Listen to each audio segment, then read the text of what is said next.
All right, well, good morning, everyone. Sunday morning, pajama Sunday. Yes, I am in pajamas, you see. It's just a couple of layers, and I have a sun on because, as you see behind me, I have a lot of snow happening. And the bird, oh, I can't move my chair very much. And the birdies, I fed them this morning. And, but it's bad. So tonight we're gonna talk. Or tonight, my gosh, this morning I used the green screen, by the way, so you can just keep looking at the stuff I filmed this morning. All right, today I want to talk about. I've got a lot of topics. We're gonna start out with the weather, the shit that's happening all over the country in the United States and Canada. And I think you guys are already talking about it in the chat. And I want to talk about the little Nazi Stephen Miller. I want to talk about what's happening in uh, Minnesota. I want to talk about ICE, home entry, how to protect yourself. Oh, there's a lot of stuff we're going to talk about. Definitely. So, good morning, and let me let me just shout out to all of you that are here. It might be a long show. I don't know. I can cut it up for pieces. Kameshwari Kate High and Singing Way. Hello, Moon Man. Hello. Hello. Hi, Brett, Obsolete Optics, and Tennessee Jed. And that's good to see you, Jed. You're always busy, Linda, up there in the frozen tundra of the north, singing way. All right, so my animals in that. Oh, I have so many different kinds of things: bobcats and coyotes and fox and raccoons and just everything back there with these. Hi, Greg Melichuk, with these things. And anyway, let's get started. Got lots of stuff. It's great to see all of you. We are actually live on YouTube, and I am live on X for any of those people that may want to take a step out of Elon Musk's uh, crazy place. I tried to fix it to go live on our Facebook too, but it wouldn't, and I really didn't have the time to mess with it. So here we go. What do I want to start with? Let's start with why we are having this weather. And we have definitely a polar vortex disruption, obviously, right? Polar vortex disruption. We have this invasion of Arctic air down in the United States. And as you can see, it's definitely happening here. So we've got that. Now, I'm not a meteorologist. I don't have Nicholas with me or anything like that, but we've got this big swirling mass of cold air that's coming. And it's probably, actually, if I look at my temperature, I have a list. And let's see. Oh, Fairbanks is actually colder. Okay, Fairbanks is -3. And we are at 10 degrees with a winter storm warning where I am. And we're supposed to get, let's see, what are we supposed to get? From the National Weather Service, I'm not pulling it up, but I don't know, 12 to 18 inches of snow. So I already got the plow guy coming because of the snafu the other day with the cat litter, and I had to lift it all up from the end of the driveway. But anyway, we've got this frigid air.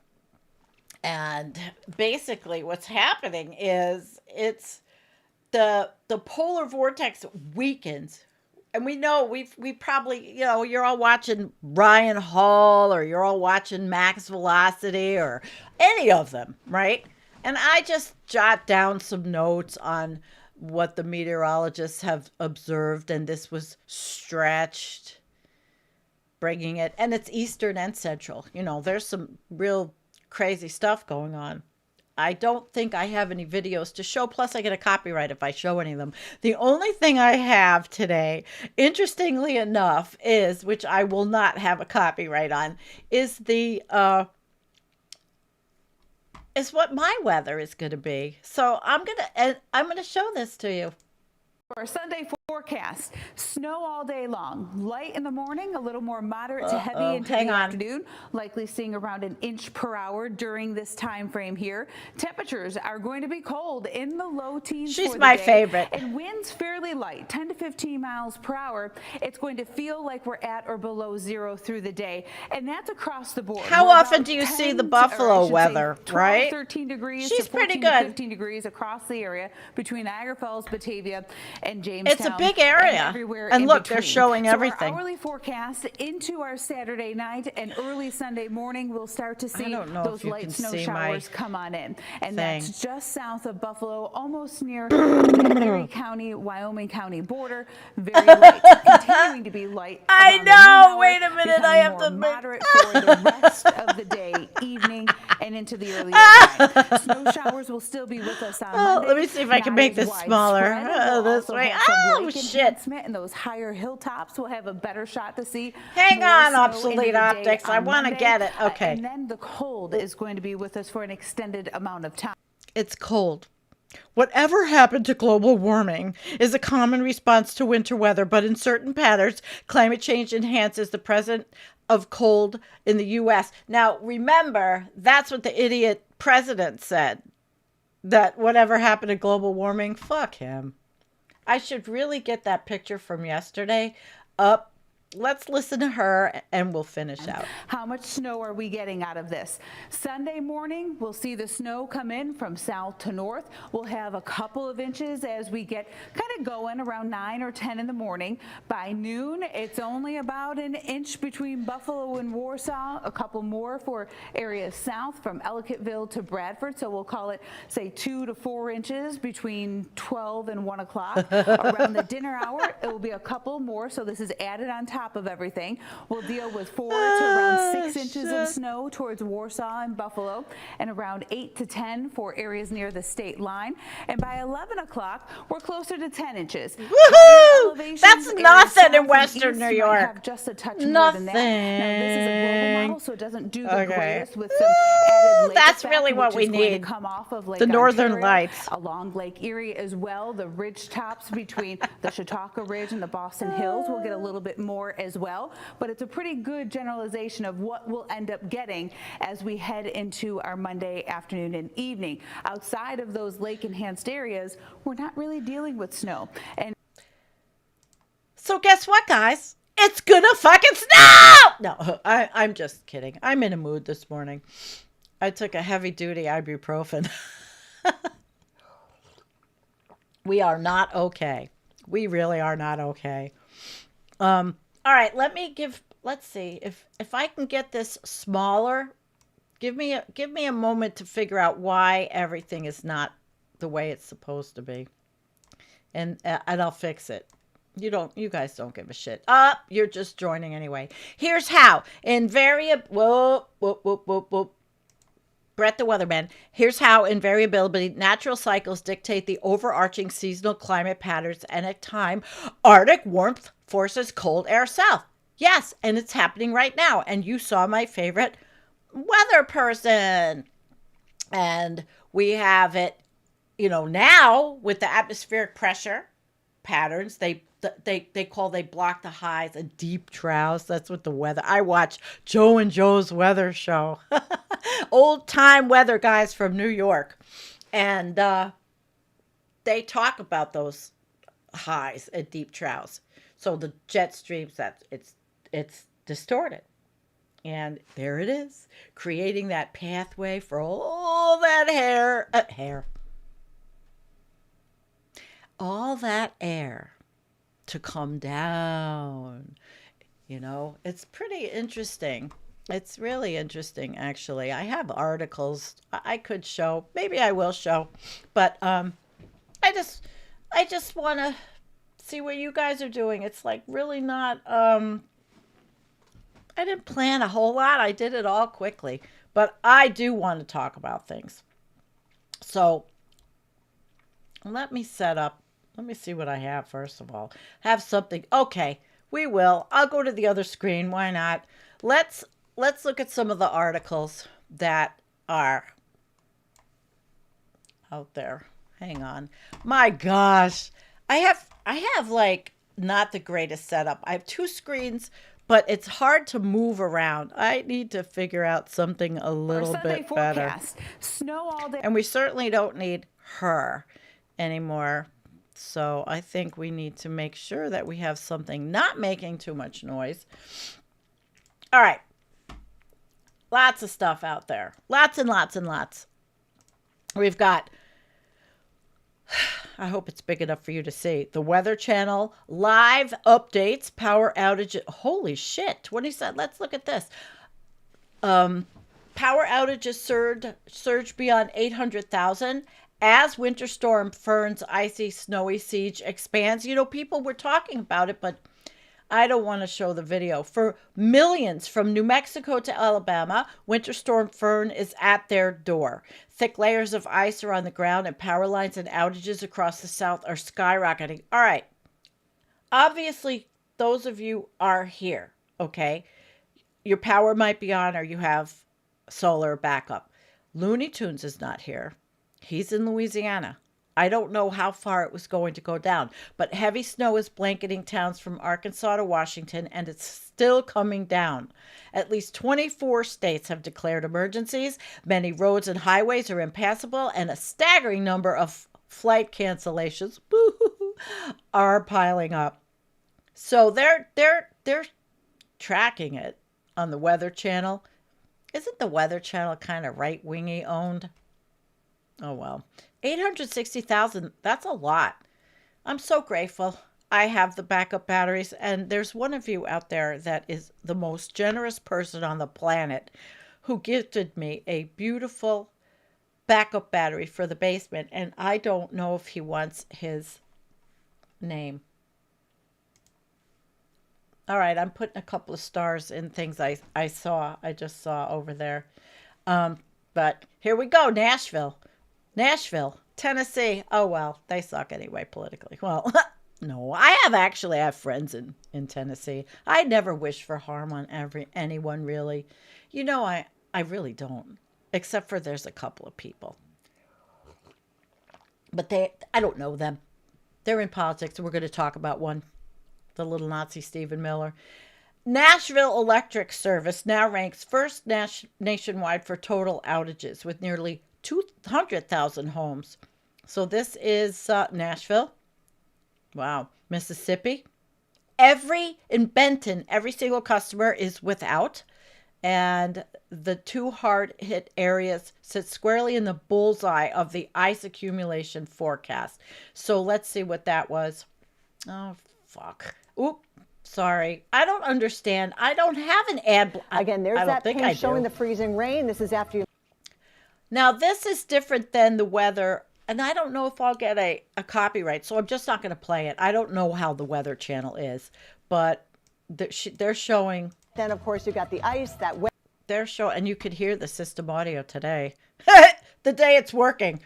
But they're showing where this is. So I guess, yeah, the United States is getting whipped, but our idiot in chief, I don't know if he's in Mar-a-Lago or the White House. Let's see anymore. All right, current radar. Yeah, it's pretty bad there. I mean, we're just getting our normal shit. That's why I showed you my favorite weather person. It's nothing out of the ordinary, but these places, Nashville, Jackson, Mississippi, holy crap. Yeah, it's tough. How much ice? And that's what the damaging part is. Yep.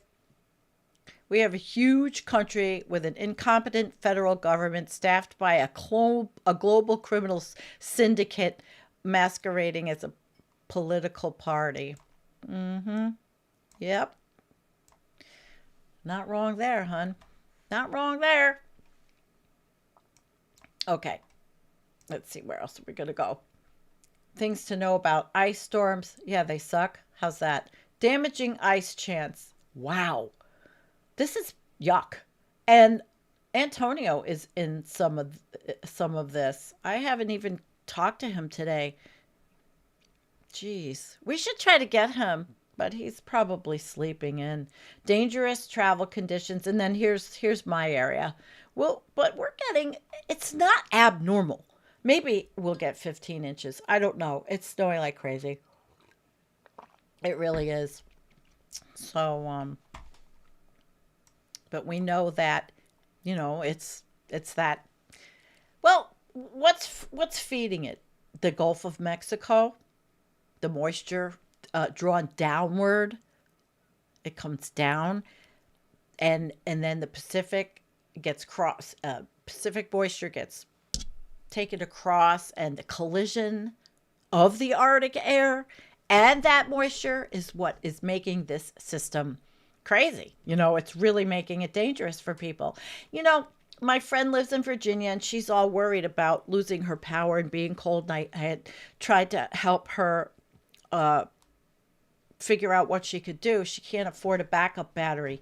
I'm telling you, everybody. And the Fosse bought 3,600 watt battery. It's $1,200. And yes, that's a lot of money, but save. Everyone should have a backup battery in their home. And I'm so grateful. Oh, I am. I really am. And I have solar panels that can go outside portably. Yeah. It's Jevons paradox. That's me, Miss Jevons paradox. But, you want to be careful. You want to be safe. Look at this. And this is the severity. Extreme. Wow. Look at the extreme over here. Charlotte, Columbus, New York's got, moderate, major down more towards the city. I saw Mom Donnie's video and he was already on the case out there doing what he needs to do. Talk to people in New York City. And this is the precipitation. This is the Weather Channel.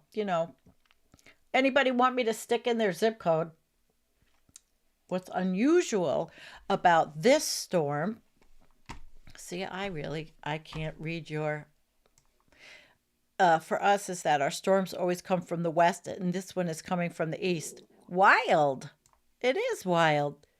Yours is coming from the east and you're up, I think you're in what, Northern Ontario? Maybe? I'm not going to dox you, of course, Linda. Rain and thunderstorms will rumble across parts of southeast and Florida panhandle. Woof! Everywhere is getting touched. Well, maybe not west this time so much. And the highs. That's funny, the highs. The highs are pretty low. Sometimes our highs get very low. All right, so there we are. And there were people saying there was thunder snow. That's pretty wild phenomenon to see. I have seen thunder snow on Lake Erie. Pretty wild. Hey, Raza. Welcome from the UK.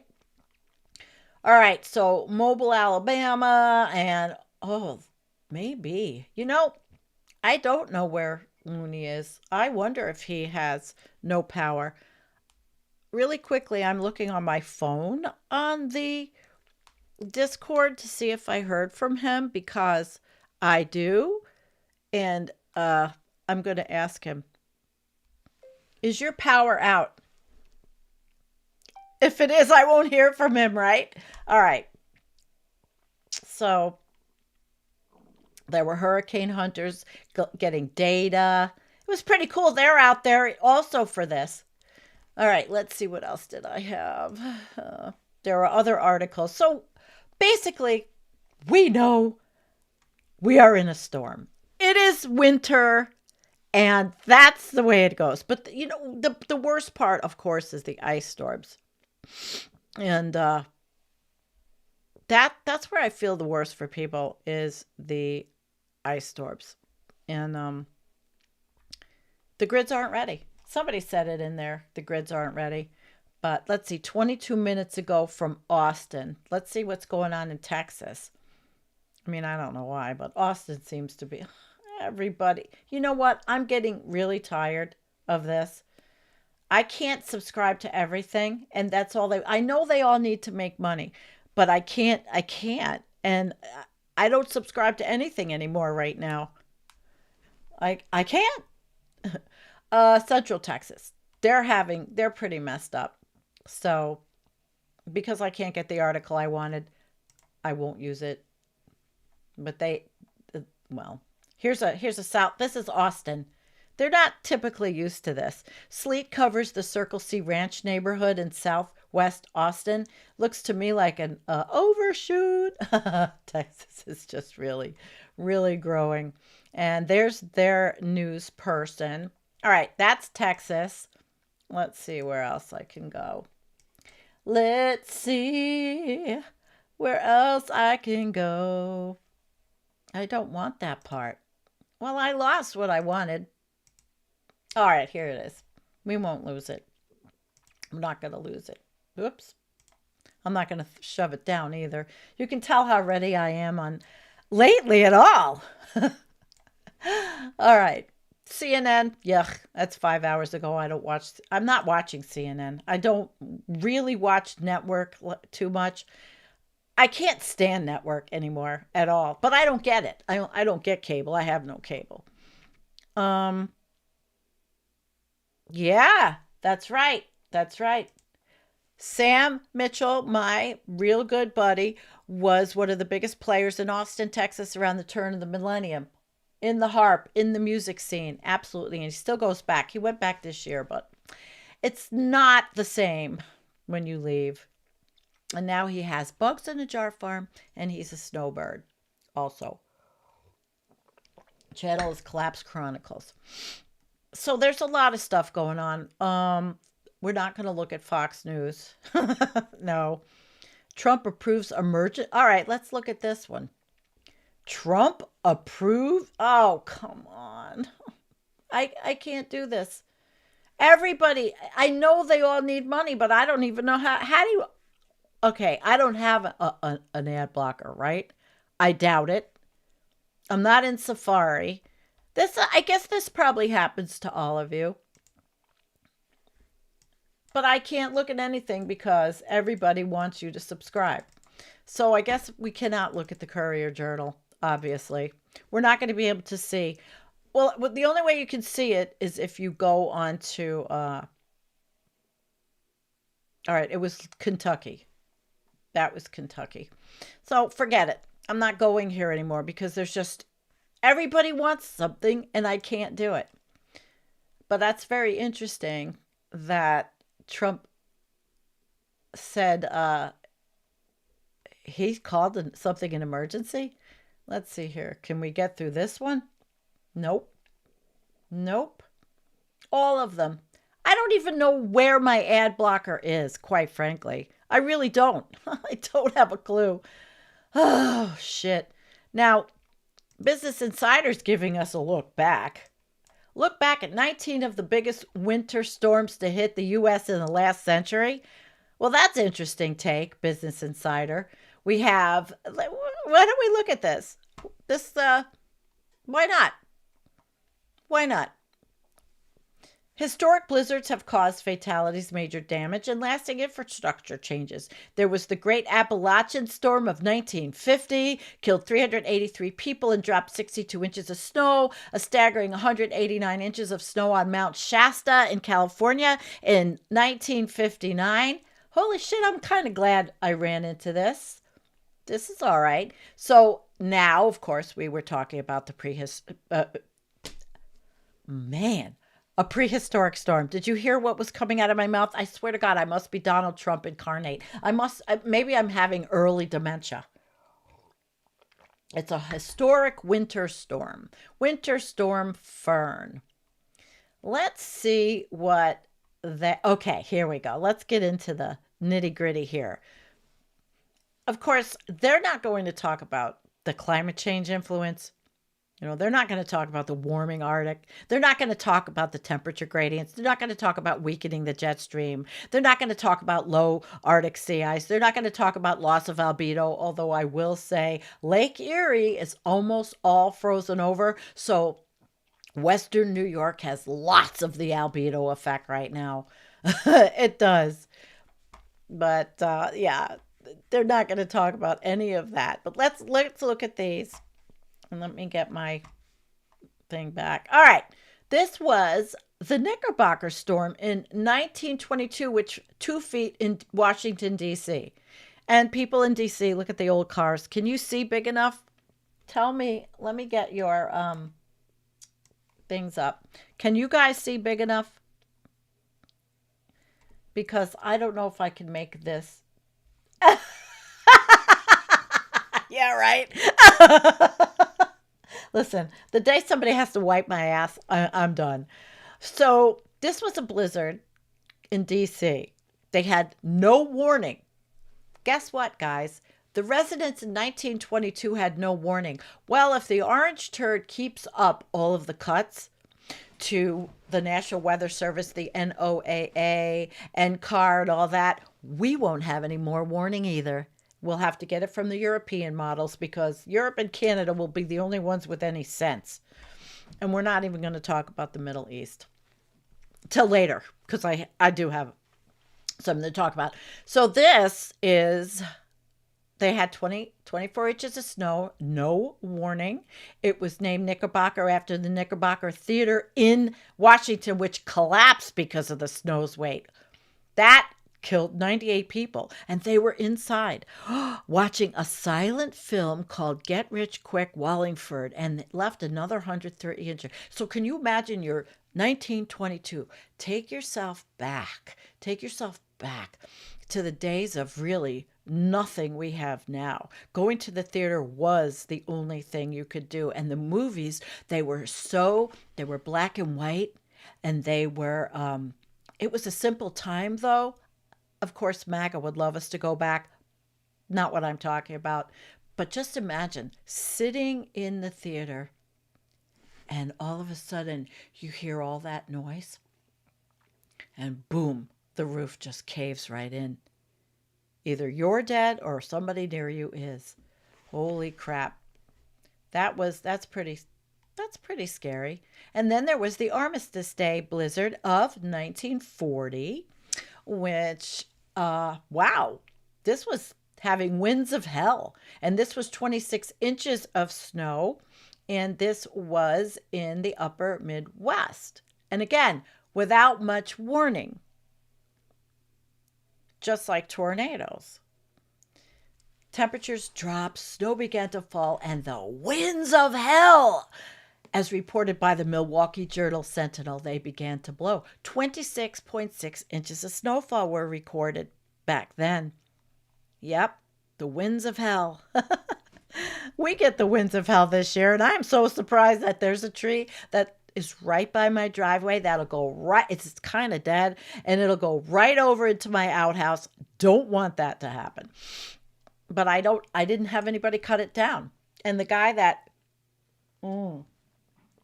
was cutting firewood on my property, unfortunately, I guess he got arrested or some shit happened. I don't know, but I loved the guy. He was great, and I don't give a shit, and I wouldn't even judge him for whatever happened. But I haven't heard from him because I guess he's embarrassed or whatever, and that's kind of sad. Not Brandon, not the young man that helps me now.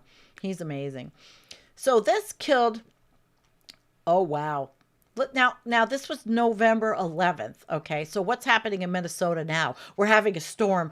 Minnesota's definitely having an ice storm, but a bit of a different kind of ice storm, right, folks? So this was Minnesota, talked about it, killed 150. It also killed 1.6 million turkeys. So obviously in the Midwest, they had turkey farms. And I don't know if people tried to get all those dead turkeys and use them. I don't know how it worked then. You know, if they died from freezing, you would imagine that if people were eating them, they could have still eaten them and people were not typically vegans in the Midwest at that time. It had lasting repercussions. So local weather forecasting moved out of cities like Chicago to be more local so they could provide better predictions. I'm so glad we ran into this article. I'm really liking this one. And then there was the Great Appalachian Storm of 1950. And look at the snow covered the Ohio Valley. Hey, Karen, singing way. And the Northeast with as much as 62 inches of snow. Wow, that's quite a bit. And it started November 24th, and that was in 1950. And these are all way before I was born, thank you. Felt the wrath of the slow moving blizzard that the Washington Post called a meteorological powerhouse. It's also been called the Great Thanksgiving Storm.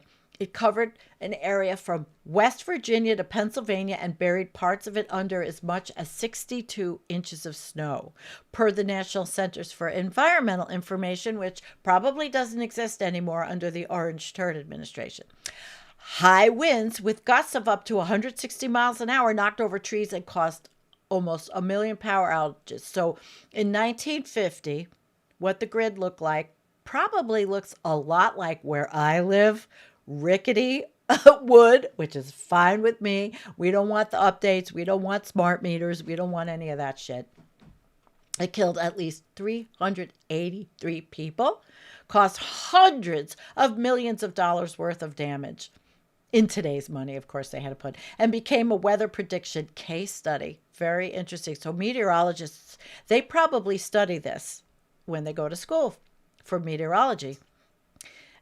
Two cyclone researchers said it was the benchmark storm against which all other major 20th century storms could be compared. You know, Business Insider had to have this in the hopper. This is well put together. The 6-day storm on Mount Shasta in 1959. Very good year, Mount Shasta. This was 6-day. Snowstorm holds the record for the most snowstorm in most powerful single storm. February 13th, going for 6 days.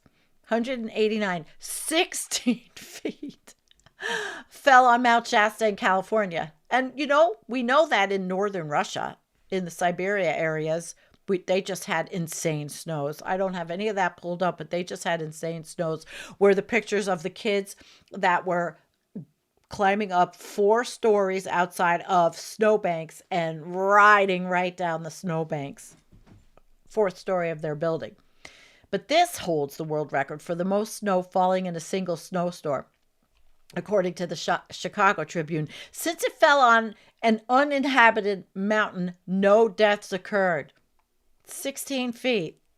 And then there's the good old Chicago blizzard of 1967. And this one, highest snowfall in Chicago. Anybody from Illinois? Yes, we know one is if he wants to out himself. That's in the chat. On January 26th and 27th, Chicago saw its highest snowfall on record with 23 inches, along with 53-mile wind gusts, which now, oh my gosh, 53-mile wind gusts are nothing. We see that all the time. And that's probably another meteorological phenomenon that might be related to the changing and warming climate, because winds have gotten higher. And we know that tornadoes are stronger. We know that the hurricanes, they didn't have one this year in Florida or in the South, but anything bad anyway. And we know that the warm water makes the hurricanes much stronger. But this is interesting that they thought, they thought to put in that these 53, yes, it could do damage, but it's gotten worse. But this storm also caught the city off guard because it experienced warm temperatures 2 days earlier. Now, this is 1967. Remember, in 1967, as in 1959, even before that, we were burning shit. The steel mills were still going. We were polluting at record-breaking rates. So we didn't know. And some of this, we don't know what the attribution studies say about these storms, actually, but humanity was burning the living shit out of everything and polluting the living shit out of everything. And in North America, we didn't have an EPA. But I know that people may not see the attributions to that the fact that these crazy weather events happened, because I'm sure Business Insider has something in the hopper for heat waves. the worst heat waves in history, yada, yada, in the United States. So you have to think about that because back then, it was like people were smoking cigarettes and we were dumping toxins and junk from factories into all the waterways. It was a very polluted time to live in the 50s and 60s and the 40s to some extent. But this particular one in Chicago, it left 50,000 cars abandoned. And then, of course, what happens? Looting. 650 students sleeping at a school. The buses couldn't get. 26 people died. Sounds like the Buffalo one recently, a few years ago. Here's the 100-hour snowstorm of 1969. And this was from the Boston Globe. It lasted 4 days straight. February 24th to February 27th, snow fell in the Northeast for 100 hours or 4 days straight. Wow. You know, every single story here is probably covering one of you or where you live. On the first day, 4 feet fell on Mount Washington in New Hampshire.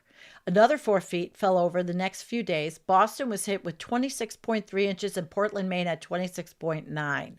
Yeah, big storm. The NOAA rated this the worst snowstorm of the century. Wow. Of the century, based on factors including the amount of snow, the area affected, and the number of people affected. But the most important factor was its size. The storm was 4.5 times larger than the 1993 storm of the century. I think this one that's happening right now, this is going to be one for the books, possibly. The blizzard of 1977 in Buffalo.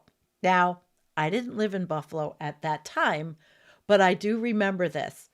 I really do. Okay, wait, Tommy.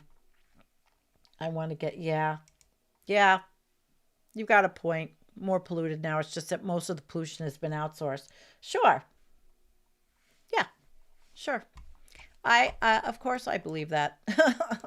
I mean, you know, we are just toxic. So anyway, yeah, it was all of Western New York, TR. Yeah, you're right. It was all of Western New York. So on January 28th, a massive blizzard hit the U.S. along with heavy snowfall, and there were 70-mile-per-hour winds. So you see, the winds are upping a little bit. The LA Times reported the storm was a so-called perfect storm. Wow.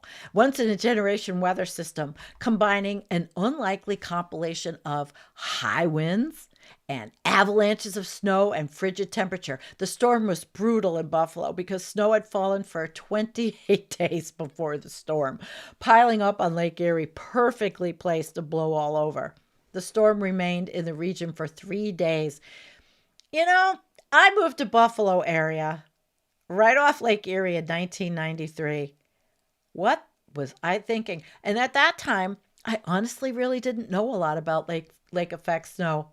I honestly didn't. I moved right across the worst place for 15 years. All right. So many people abandoned their cars that 1 in 5 vehicles was illegally parked or abandoned across Buffalo. Well, that sounds familiar. That happens with a lot of the storms. The storm killed 29. 6 of them died in their cars. Okay, that's in 77, but there was one after that. The Great Blizzard of 78. The blizzard hit Ohio and the Great Lakes with wind chills up to 50 degrees. Wow. Minus 50 degrees Fahrenheit. And this was in, January. Who remembers this one? This was 1978. According to the National Weather Service, this once-in-a-lifetime storm will always be the standard by which severities of all future winter storms hit this region are to be judged. It was a bomb cyclone, which means it developed very quickly. To get the name, atmospheric pressure had to fall by 24 millibars within 24 hours. Boom! I have my sound effects, but they're all the way over here. I don't know. Do I have the big boom? I don't actually feel like looking for them. But this was one that the winds plunged to minus 50. So even though only 7 inches of snow fell in Cincinnati, it was hit hard because there was already 14 inches on the ground. 60-mile-per-hour winds channeled into snowdrifts. Yes, we've seen all that. Those of us that live in these kind of areas. Across the region, motorways closed, roofs and telephone lines collapsed. The snowstorm killed 70 people, cost $2 billion. All right, we're moving up. The megalopolitan blizzard of 83 from Virginia to New England. And this one, February 10th to 12th, in 1983, this snowstorm hit a wide area from Virginia to New England. In Washington, 3 airports, bus stations, and the subway system had to close. Sure did. It was particularly memorable since, along with a heavy blanketing of snow, there was thunder. I don't know, maybe people weren't used to thunder snow. It caused 25-foot waves in the Atlantic Ocean and 55-mile-per-hour winds that capsized a coal-carrying boat that killed 34 people. So the Atlantic got a whole boatload of coal that year. And then the storm of the century in 1993. Look in Syracuse. Looks like what happened in Russia. The people in Russia just this last storm were shoveling tunnels to get into buildings, and the tunnels were like 8 feet. I've seen that happen where I live. I've seen it happen in Hamburg, New York. I lived through some of it myself, where we had 3 and 4 feet in the back of the house, and I had to go around and shovel it so I could let the dogs out. Beginning March 12th, the U.S. had what is commonly referred to as the worst snowstorm of the 20th century. Snow covered areas from Florida to Maine, affecting more than 100 million people. Now, see how the winds go up by the decade? Winds reached 100 miles per hour. Wow. It was a monster in 1993. And I moved to Buffalo in January of 1993. Oh, what was I thinking? Snow-covered, monster. Oh, yeah, the soul of a hurricane. Wow. Power cuts plunged 2.5 million homes into darkness and cold. The storm killed 300 people and caused $2 billion worth of damage. NOAA classified it as a Category 5.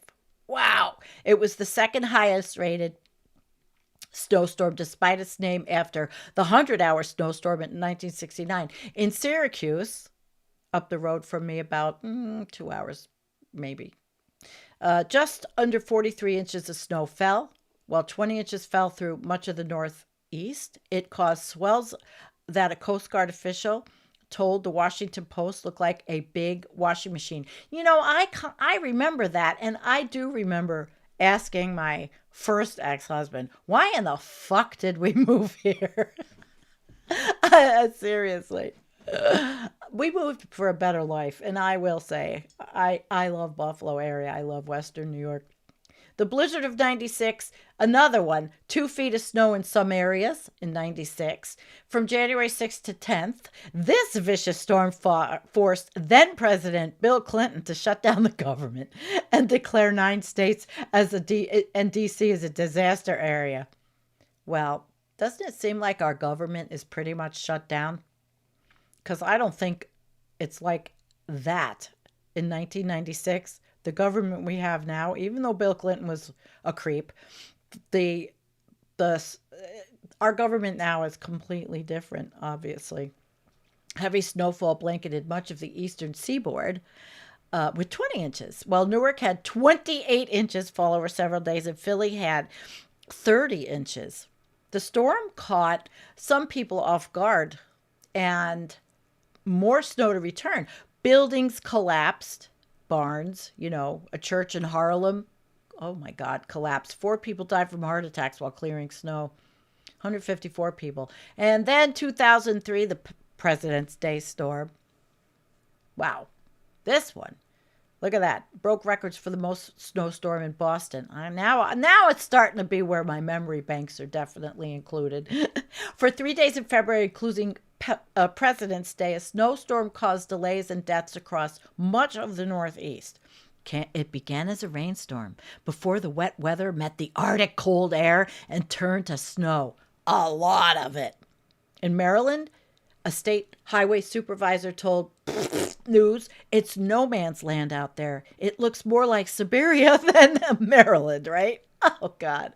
New York got 19.8, while a lucky ski resort in Pennsylvania got 40 inches of snow, and they didn't have to then use their machines.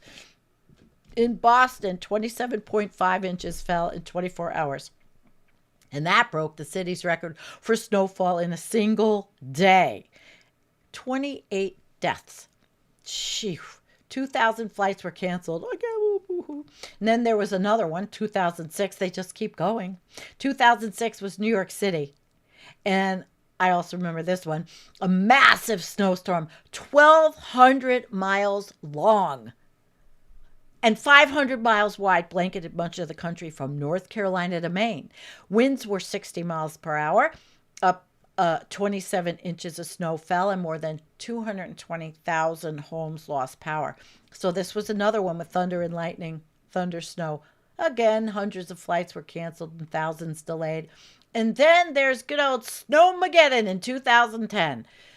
On February 5th and 6th, Washington, D.C. turned white. Okay, I won't even go there.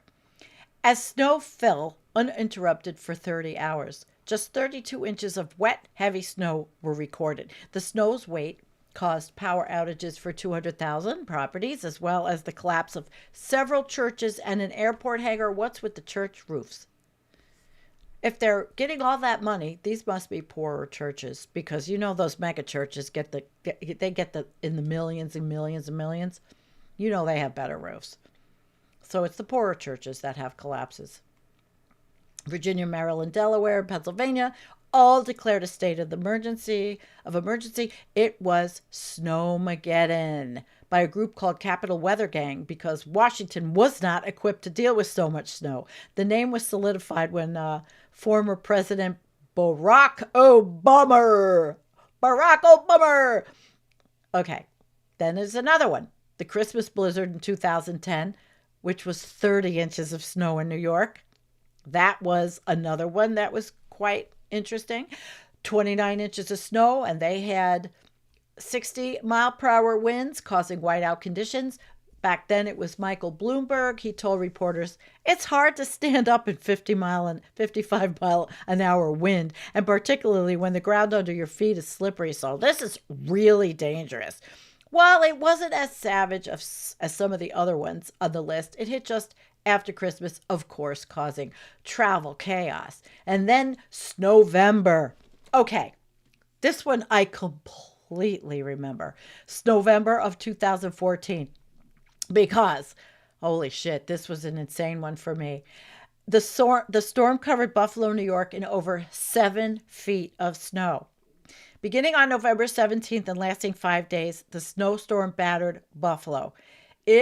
Highways closed, 14 people died, and former President Barack Obama signed a disaster declaration to declare federal aid. The snowstorm was particularly cruel to Buffalo because of Lake Erie at the time. The water was still reasonably mild, and the warm water met incoming Arctic air. The coldest it had been for that time of year since 1986, and the mixture caused an extreme amount of snow to fall. It wasn't just Buffalo. Temperatures in every U.S. state. I have to tell my story. I have to. Okay, Snowvember. I have to tell my story. My first ex-husband. For our Sunday forecast. Oh, fun ghoul. My second ex-husband, sorry. I've had two. I'm so sorry. I've had two. So he was a hunter, and he was one of those guys. He loved bow hunting. He would get one deer a year, and he was one of those guys that was real spiritual with the deer and thanking it and all that stuff. He's really who taught me a lot of the skills I have now. Well, where we live now, I love. We had... And it was before I lived here. I was living right on the edge of Lake Erie.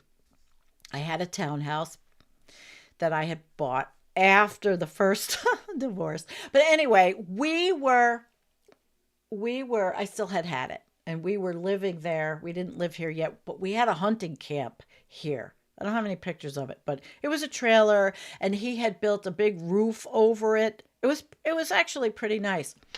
And we were there.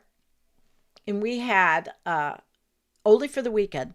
So I left my cats home. I had three at the time, two that I had picked up with him. We were driving through a state park and we found two dumped cats in the middle of a state park, little tiny little babies. Obviously, they were dumped. And with one stupid coffee can full, not a coffee can, a lid with some food. So we got those kittens, but they were home. And we were at the hunting camp.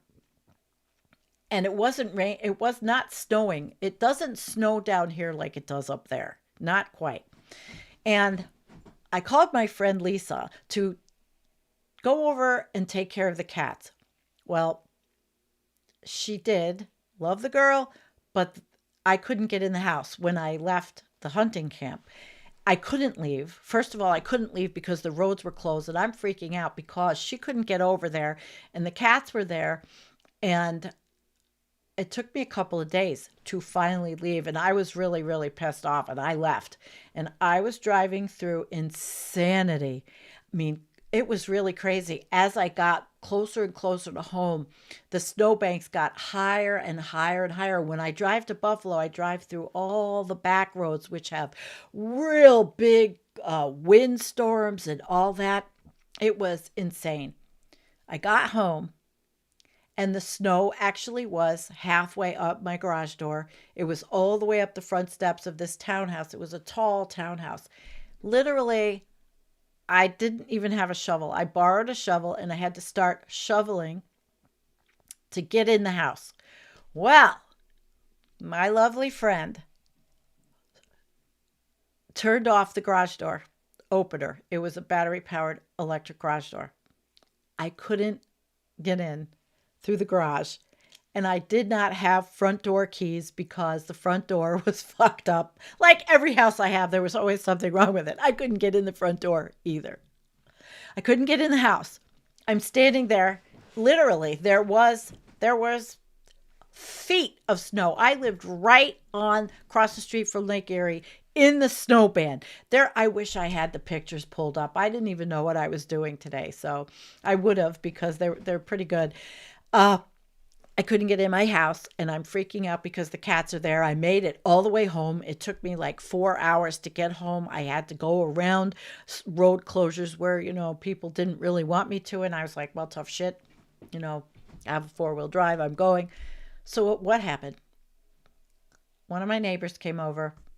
We shoveled the front steps off, which was no easy feat, and punched a hole. It was a window that thankfully had glass. We punched a hole in the window, and I unlocked the door, and I got in that way and took care of my cats. But that was a sucky ass remembrance. Then I just covered it with cardboard. Now, my ex-husband stayed. He didn't come home with me. He stayed at the hunting camp. That was what he liked to do. He could have lived there, But what a memory that was. I did get in and I covered it with cardboard, but it was really a memory I have. So when we talk about this kind of snow in Western New York, holy shit, it really can happen. That was definitely a snowpocalypse for sure. Snowvember. And I was not knee deep. I mean, I'm talking chest deep in it. And I didn't say anything to Lisa that, Lisa, you kind of fucked up with my girl. I didn't say a word. I love Lisa. She's a good friend. It just happened. It was just one of those things that I never fixed the front door.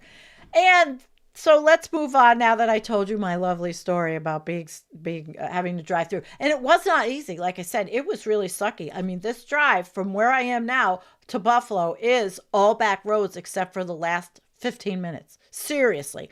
Goes through all the snow belts. And I have to go up there once a month.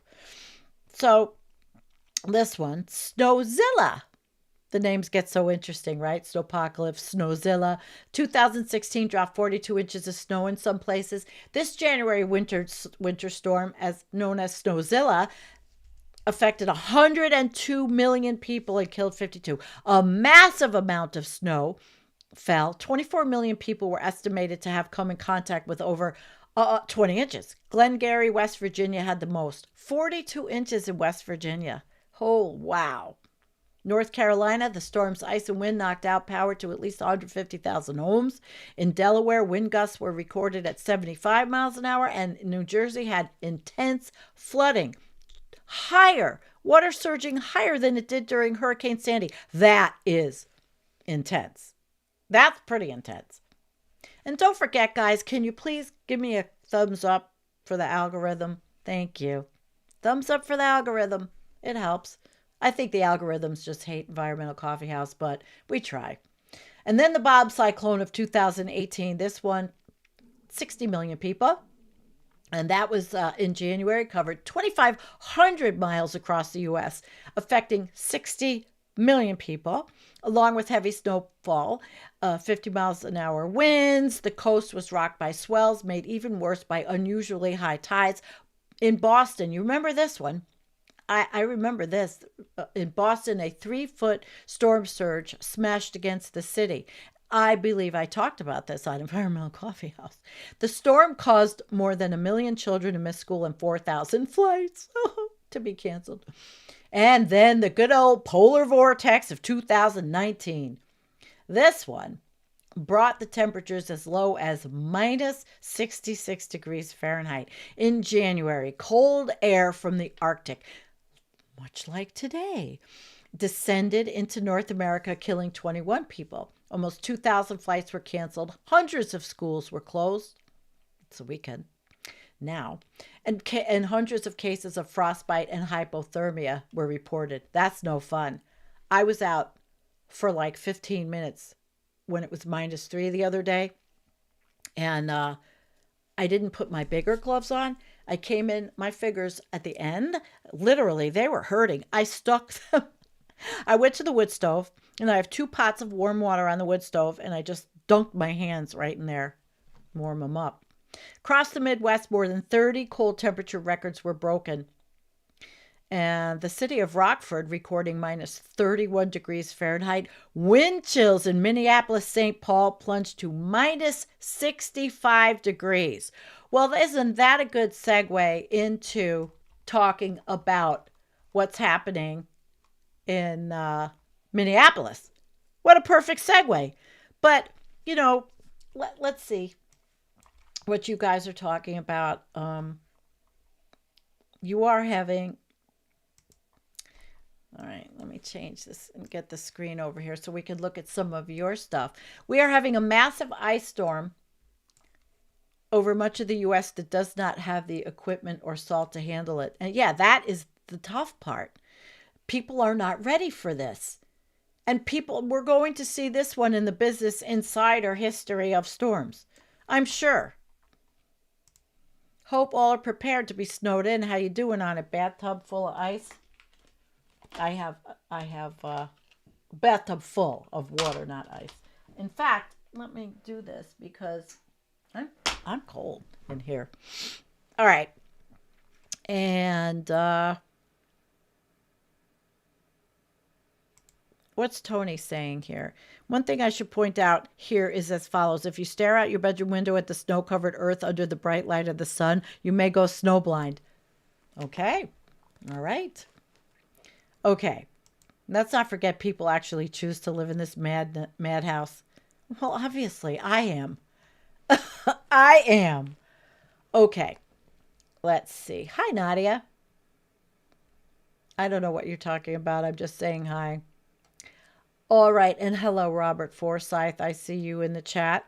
I see there's some heavy discussion. All right. All right. On the other side, had an ice storm here one year that encased everything in 3+ inches of ice I'd rather have 4 foot of snow than ice like that. Absolutely. That ice that's killer stuff. Snow we can get ready for. That's really hard.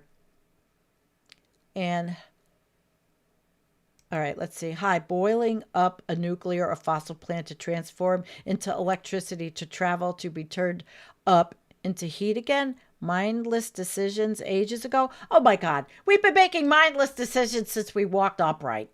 What, are you kidding? Aw. And it looks pretty. And you, poor thing, have that stupid alarm still on. Obsolete Optics lives across the street from a bank, and the morons at the bank can't shut an alarm off. Some kind of, I think it's a bank, right? And they can't shut the alarm off until Monday. And that is, I think, an environmental hazard to any wildlife or to anybody that has to listen to that thing. Really made me crazy to hear that when he wrote it. And I was trying to help him and saying, call the DEC in your state. Yep. Oh yeah. I lived right next to it in Derby. So we always got hit just as bad as Hamburg. And yeah, in fact, that's where Kathy Hochul is from, our governor, right? We got hit hard. Oh, I've got stories. Oh, shit. But I had to tell the 2014 story because, I mean, I was literally in it. All right, what's going on here? There was also a blizzard in 99 where 21.6 inches fell between January 1st through the 3rd, making it the second highest snowstorm on record in Chicago history. Wow. Wow. That is incredible. And what are you talking about? Oh, you had an ice storm? That was 92. It was Valentine's Day, 1990. So everybody's 14 feet of snow is the most I've been in at Kings Canyon Sequoia National Forest. Hey, you had some fun with this. I'm so glad. I'm so glad I found this. I'm so glad that you've had fun with it. I really am. All right, but we're going to move. We're going to move to, I hate to do this. We've been an hour. And I don't care today. It's Saturday. It's snowing. You see what's behind me. It's just yuck. I want to move to Minnesota. And first, I think, and I know this, I don't know if you've seen it. I was all over my own personal Facebook yesterday, being the angry person that these things make me. And I have a video that I can show you guys of what happened yesterday. Now we are segueing, so let's be ready. We are segueing from the amplifying conditions that are causing what's happening now, linked to all the climate patterns. And, you know, we've talked about the Arctic cold air. We've talked about what's happening today. And we found that article, which I did not know was out there. And we went through history and we thought about our snowstorms and what we've lived through. But we are going to talk about Alex. And we're going to talk about Minnesota a little bit because it's upsetting. But I'm going to tell you something. It's 2 white people that have been murdered in Minneapolis. I would have been, and I'm sure all of you in the chat would have been just as upset if any of them were a Somali immigrant, because what's happening is wrong. And I want to show this.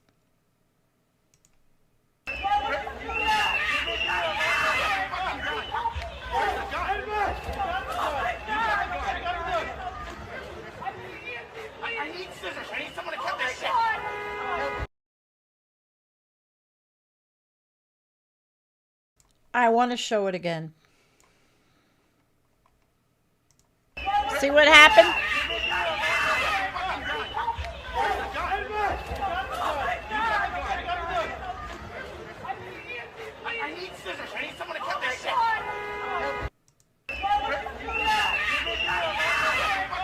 All right. It was upsetting, but it's out there. And that's why I had it out there. It's because I want to talk about it a little bit. And we're going to move over to how you can help.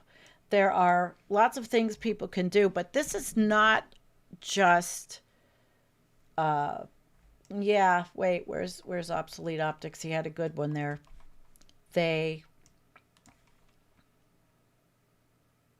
Where is it, sweetheart?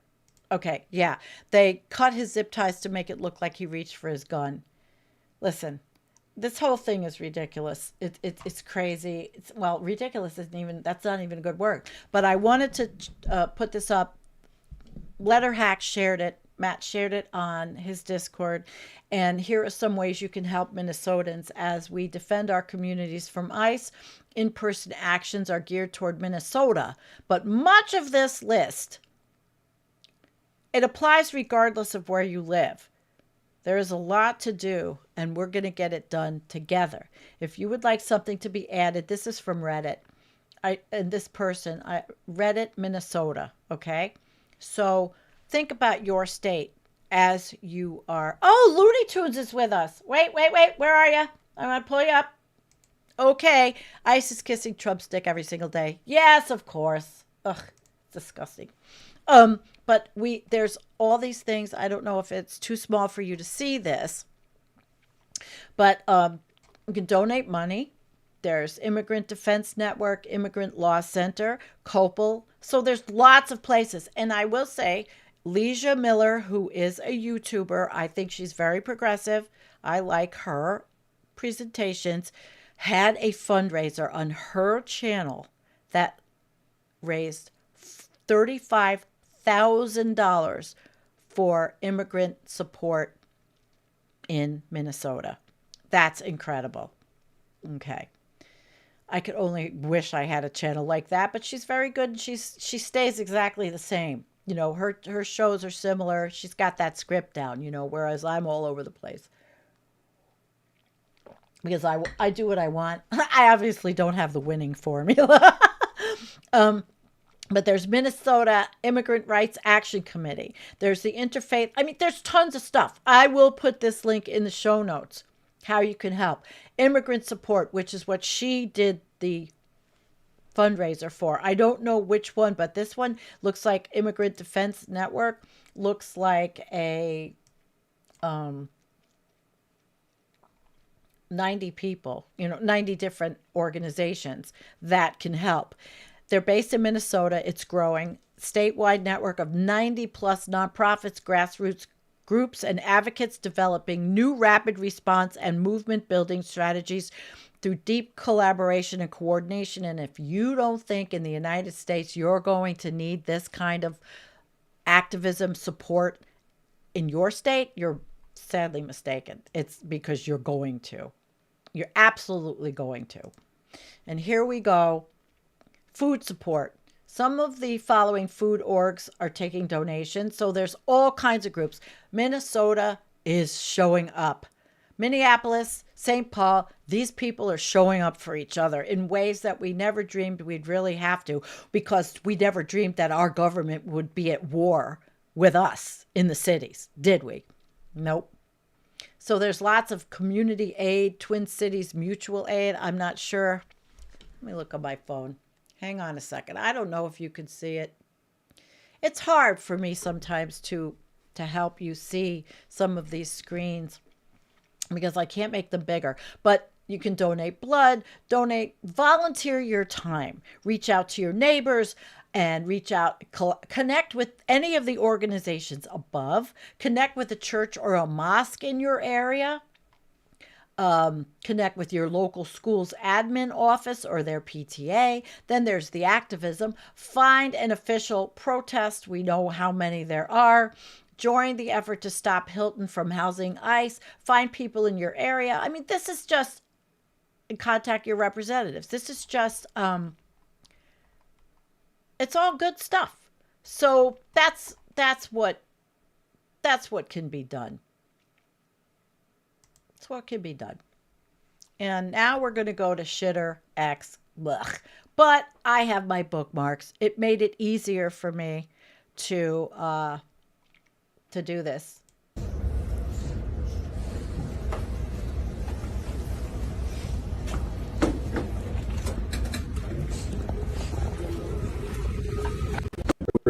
Today we remember that freedom is not free. We have to work at it, nurture it, protect it, and even sacrifice for it. May we never forget and always remember our brothers and sisters who have served so that we may enjoy the gift of freedom. So in this moment, we remember and give thanks for their dedication and selfless service to our nation in the cause of our freedom. In this solemn hour, we render them our honor and our gratitude. He's a terrorist. Yep.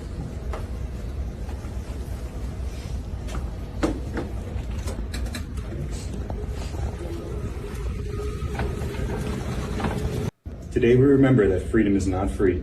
You have to work at it, nurture it. Pretty sad.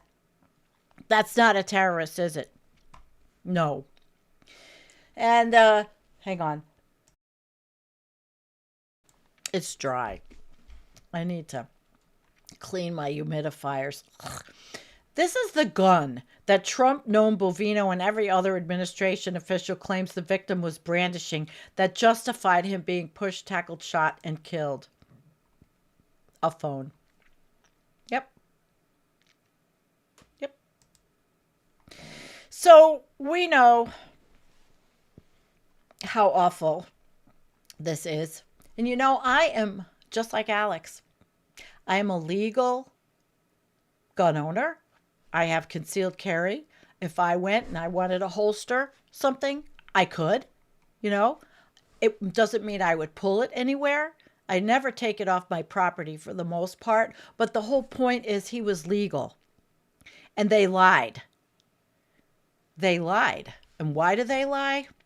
Why do they? Oh, boy, I almost screwed up and clicked the finish button. I don't think I did. Okay. They lie. Why do they lie? Why do they lie? Well, anyway, they lie. And the Department of Homeland Security, Kristi Noem, they said that. I mean, they fucking lie. I can't stand them. They said that Pretty, that guy you just saw in that beautiful video I played here, that he approached them with a 9mm handgun. He had a 6-hour P320. And by the way, those P320s, they're not that good. They have been known to actually go off in people's holsters. You have to fuck around with them. There's been lawsuits over the P320. Not a great handgun, actually, but that's what he had anyway. They said that he approached them with his 9mm. He violently resisted when agents attempted to disarm him. Violently. And they fired in self-defense. Can these motherfuckers lie any more than they do? Can they lie anymore? I mean, they lie about everything. Everything. The whole administration. It is like I have never seen or felt, and I will sound like the president, like we've never seen before. The bunch of liars they are. And they think, no, they know American people know they're lying. They know it. They don't care. It's depraved indifference. And he was holding a cell phone. We know that he was not holding a firearm. And all the videos show it. There's a lot of videos. But what will they do in this country? Nope. That they're going to try to cover it up like everything else. But it's not a cover-up because nothing's a cover-up when it's so obvious, like the Epstein files. Yeah, I actually have a graphic. Let me pull this up. Can I pull this up? Here's a graphic. God damn. I think it's here. Oh, shit. It's on the other screen. I can't pull it up. All right. I will pull it up later. But so the you know, it's all, we have visual records. Minnesota Governor Tim Walz, who Andrea, who is my partner on Left Past 10, is not very happy with at all because National Guard should have been there already. He said the federal narrative was nonsense. Absolute nonsense, which it is. We all watched this happen. And the Minnesota Bureau of Criminal Apprehension, which is called the BCA, they have a judge-signed warrant for the scene. But federal representatives initially blocked access. Of course they did, because they're going to get rid of everything, just like they did with Renee Good. This whole thing is just disgusting. And his family, Pretty's family, they have issued statements. It's heartbreaking. It's really awful. It's horrible. He was not holding a gun. He was not. He is a goddamn ICU nurse in the VA. You saw the video. I could show it to you again. Where are you? Obsolete optics. You have a good one. You're knocking them out of the ballpark today. Let me find this one, because this is about you guys. You're knocking them. Okay.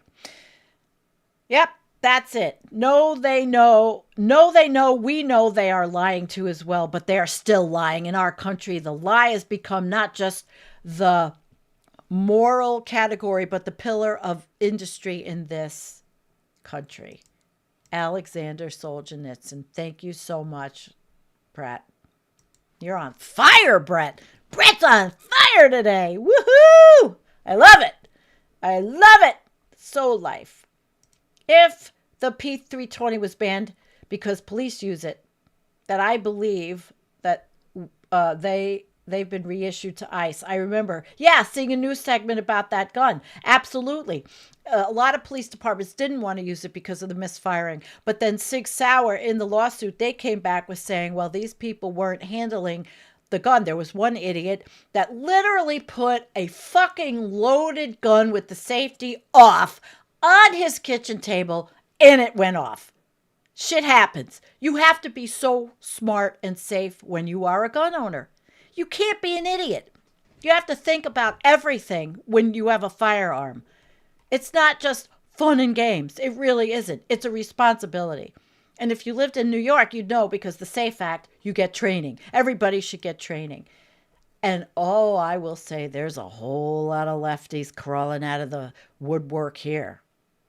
I'll be going target shooting with a friend pretty soon. Although I could do it right in my backyard. And I am not a Second Amendment gun nut. Those people are fucking sick, okay? I just had a second husband that taught me all this shit, and I'm not apologizing for it, because this is who I am. Yeah, Lisa, you took the training. You're in Ohio, though.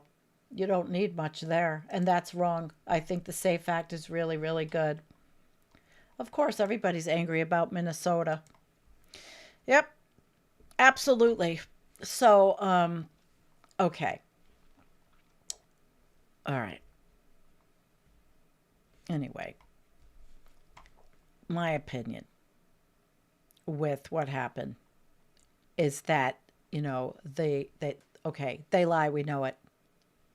And when this administration brands this guy, Preddy, and others opposing the operation as domestic terrorists, that's fucked.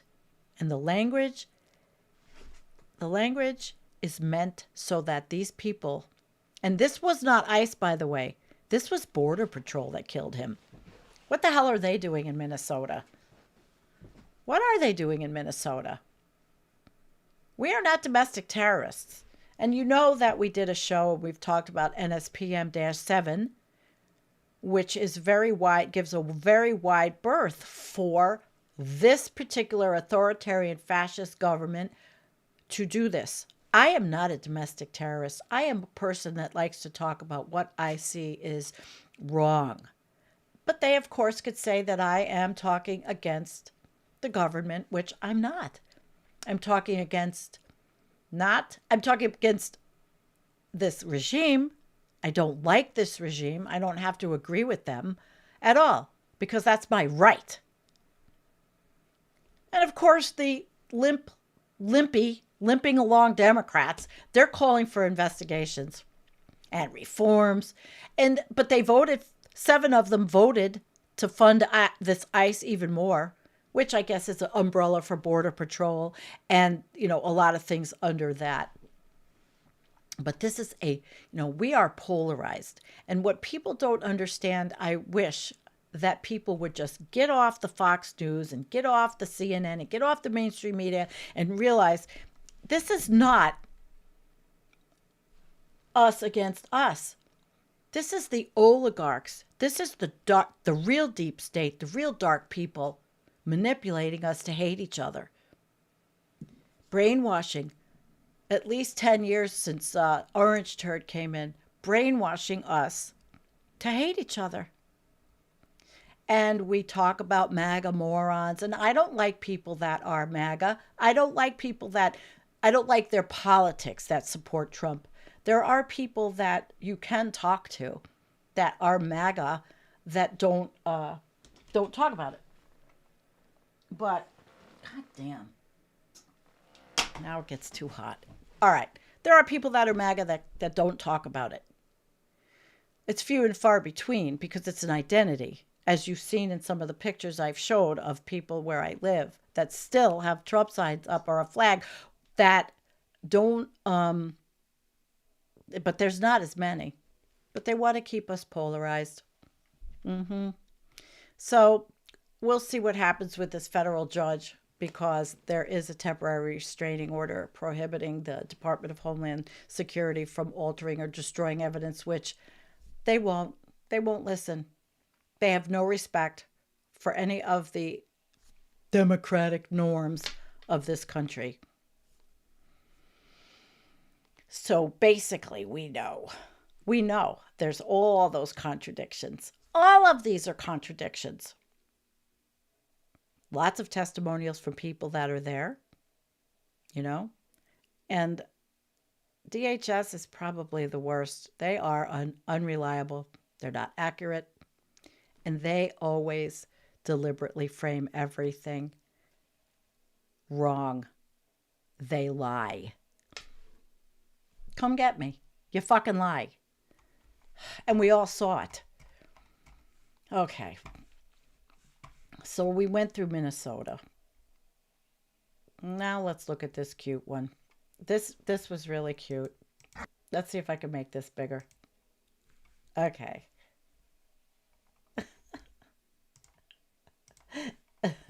Wait.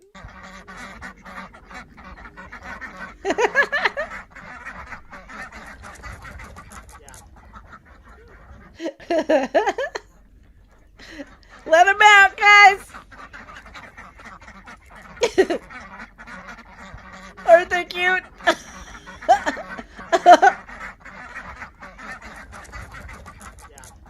Oh my gosh. I thought that was so cute. I kept it in my bookmarks. All right. One more on Alex Preddy. He was an American hero. That was cute. That was super cute. He was an American hero. He saved lives. He protected people. He cared deeply about his community, unlike the murderous thugs who killed him. The very last thing he did was try to help a woman who had been pepper sprayed and violently shoved to the ground by ICE. So sad. Look at this guy. Does that look like a domestic terrorist to you? That's ridiculous. All right, we're going to move on to another bookmark. I guess it's X Shitter Day. Lyle Lewis, who we've interviewed, who wrote Racing to Extinction. We're going to take a little break from Minnesota before we go into Stephen Miller. And there's one more thing I wanted to talk about, actually, but let's take a break and talk about this. After just 3 years, the Bureau of Land Management revokes the American prairie bison leases. Conservation is always conditional. Extraction is always assumed. Restraint has never lasted. The Bureau of Land Management remains a puppet of the extractive industries and politicians. Wow. I had put that on my Facebook too, because there is just nothing that this administration does not destroy. Nothing. It's just every aspect of United States life is being destroyed, discarded, dumped. It's just awful. But this one really makes me sick. They're gonna destroy federal land. I'm so sorry. Lyle, it just makes me crazy. Okay, we're going to move on a little bit. I want to talk about that we have to, this home entry thing too, which I forgot, with the Department of Homeland Security. I know we've all been thinking about it. Hang on. Boy, I'm dry. We've all been thinking about it. And there was an internal memo in May that instructs ICE officers that they can use administrative warrants instead of judicial warrants to enter and arrest people, to just enter your home. But there's a big controversy here. And we've all got to understand what our rights are in our homes. It's people are not happy about this, okay? And like in Minneapolis, these federal agents, I don't even like to call them that. They used an administrative warrant to break into a home. They arrested somebody. They handed the family a photocopy of an administrative document after the fact, not a judge-signed warrant. So they are playing games. We all have the right to protect ourselves and to privacy in our homes if there's nothing that is being done wrong. And that's why kind of like the protests more so started. There's a lot of legal challenges, and Operation Metro Surge. It's sick. It is sick. The broad enforcement campaign that's going on in Minnesota that has resulted in Alex's death, his wrongful death. So there was a judge that recently ruled that ICE home entry conducted without a judicial warrant violated the Fourth Amendment, undermining the agency's interpretation of administrative authority. So we'll see where that lands. It's, I'm sorry for Hakeem Jeffries. I'm sorry for Chuck Schumer that they haven't really done a whole lot. And Cory Booker for his let's train ICE bullshit. They are not trainable. They're acting intentionally to do this. And they want to scare the immigrant communities. They just do. But they want to scare everyone into submission. They want everybody to stay home, and they want to really implement Stephen Miller's 100 million, get rid of them. 100 million people. Get rid of them.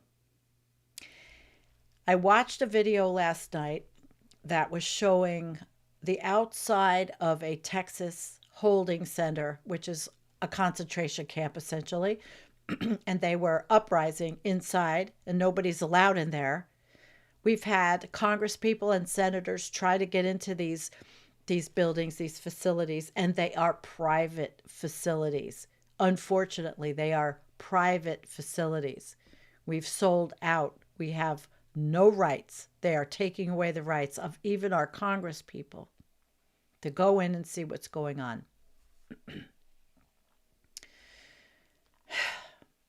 And they're going to continue misusing or these warrants. They're going to.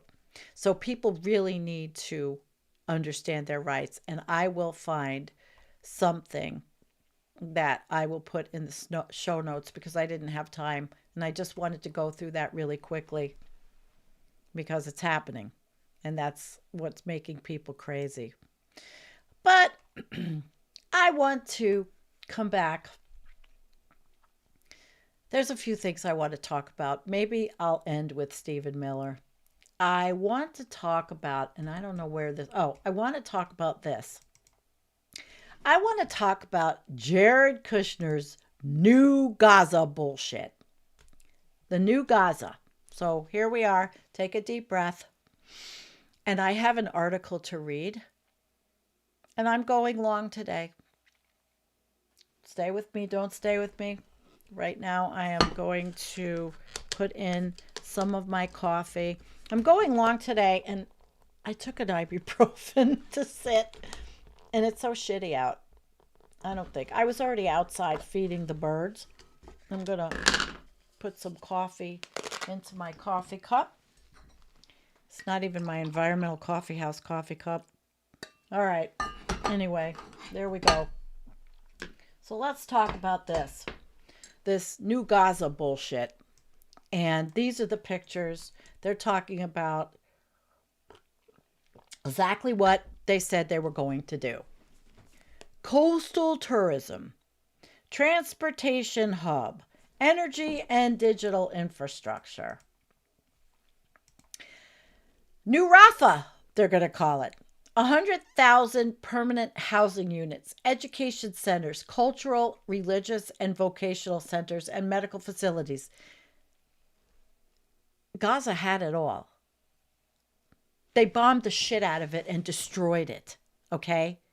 If Israel had simply worked with the Palestinians through all the years, I made the video on their farming techniques and how different it was in Gaza and how Israelis, they kept them down. They had their boot on the people in Gaza for so long. They had all this. They had universities. They had the opportunity.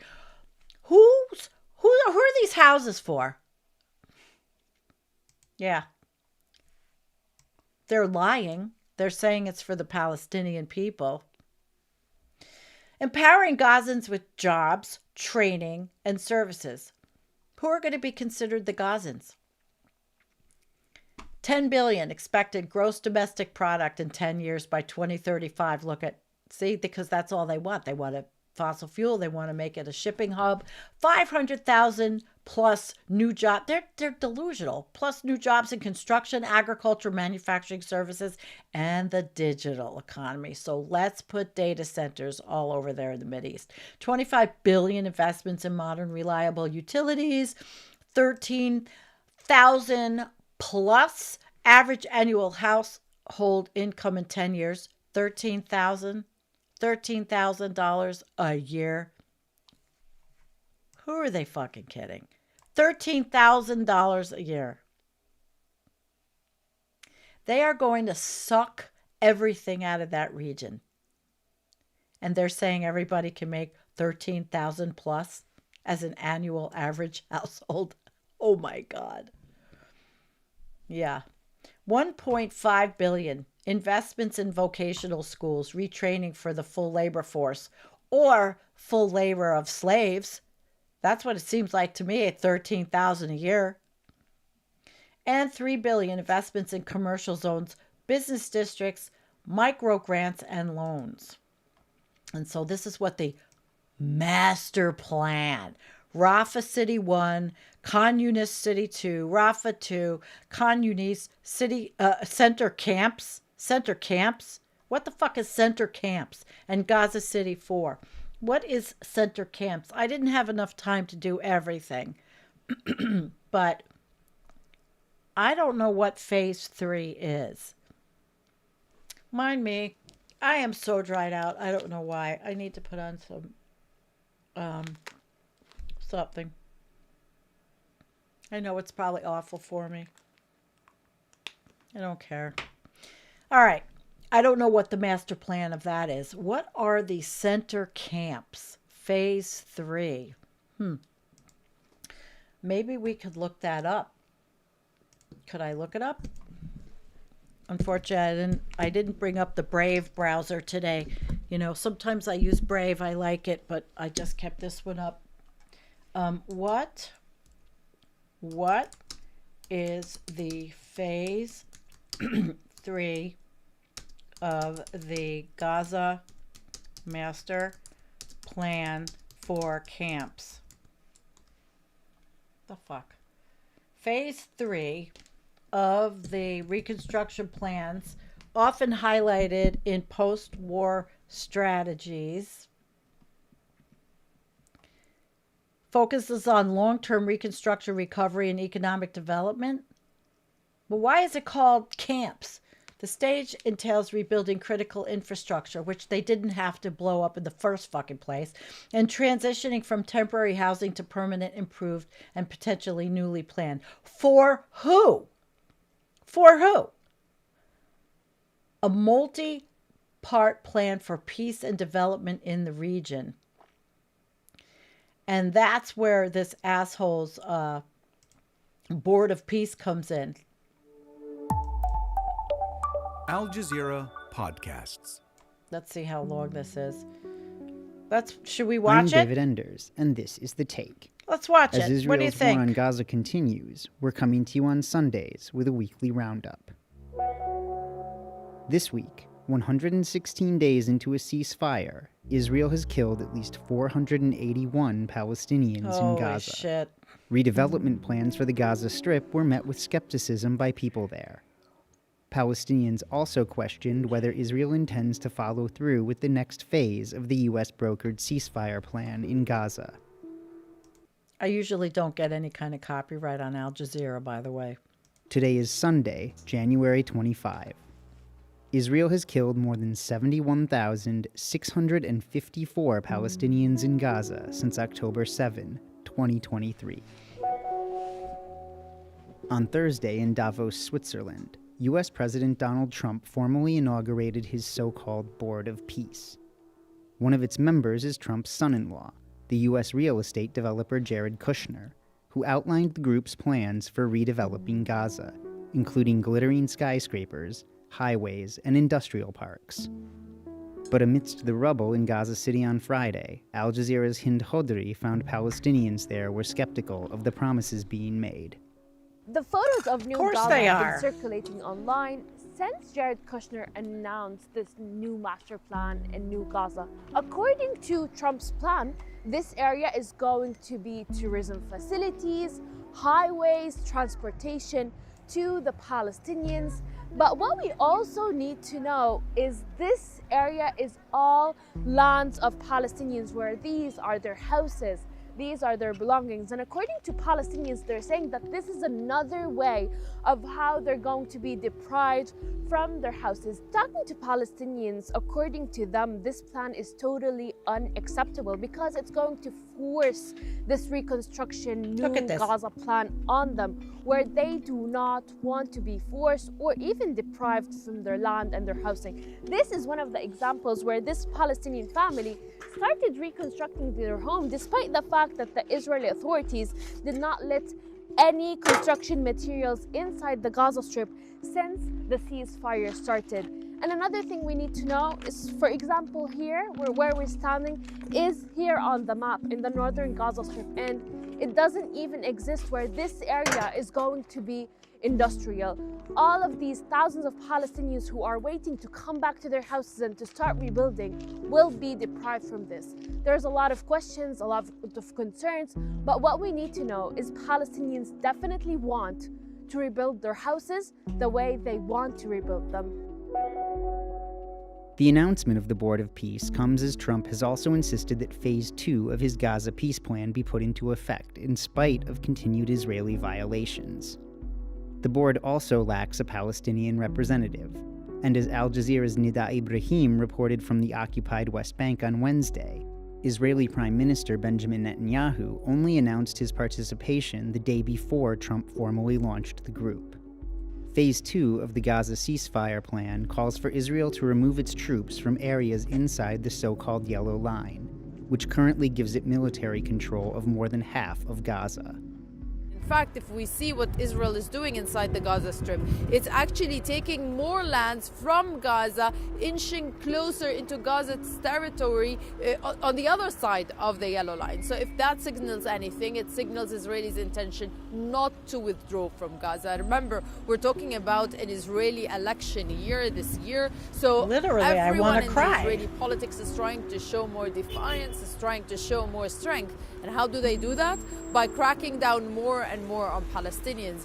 As far as Palestinians are concerned, they think that Netanyahu's interest in this phase is to get a vow or get some implementation on the disarmament of Hamas. This is something that is tricky, that Hamas has said it's willing to hand some of its weapons to the Palestinian Authority, but it's still a very contentious point. But the key point really is the Israeli withdrawal from the Gaza Strip, which is something that the Israelis are not intending to do. But can Netanyahu say no bluntly to Trump? We don't think so, and that's why he's accepting this membership. Whether he's going to fulfill the duties that were presented by the Trump's peace plan, that's yet to be seen, but there's a lot of skepticism here. And that's The Take for Sunday, January 25. Please join us again tomorrow. This episode was produced by me, David Enders. Our sound designer is Alex. Thank you, Al Jazeera. Good reporting. Good reporting. So there we go. We don't know. We don't know. But this is going to lead me into an article by Ecocide in Gaza.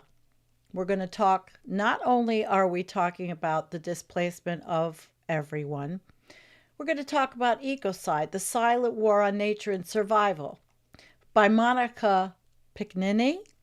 Monica is going to be a guest on our show. She wrote this in October, and I thought you guys would like it because we see the human rights violations. We see this, the Gaza Riviera. We don't know where the Palestinians are going to go.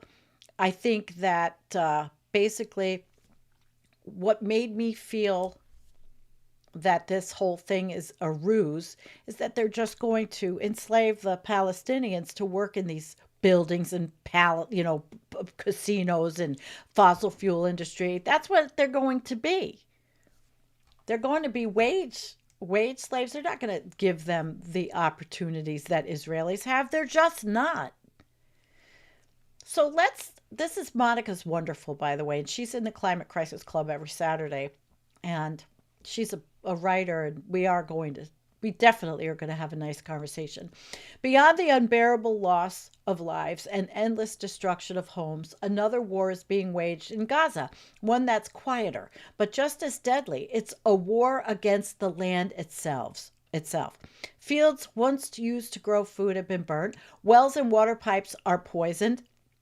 And the air is filled with smoke, dust, toxins that linger long after the bombs fall. What remains is not just rubble, but a landscape stripped of its ability to sustain life. This destruction has a name: ecocide. It's the deliberate killing of the environment, the tearing apart of the soil, the water, and the air that people depend on to survive. In Gaza, ecocide means that even if bombs were to stop tomorrow, families would still face hunger, thirst, and sickness because the very earth beneath them has been attacked. Ecocide isn't just a side effect of war, it's used as a weapon, and its damage lasts long after the fighting ends, leaving land and its people scarred for generations. Water is weaponized. UN experts expressed their concern about Israel's water weaponization. Israel is using thirst as a weapon to kill Palestinians. Cutting off water and food is a silent but lethal bomb that kills mostly children and babies.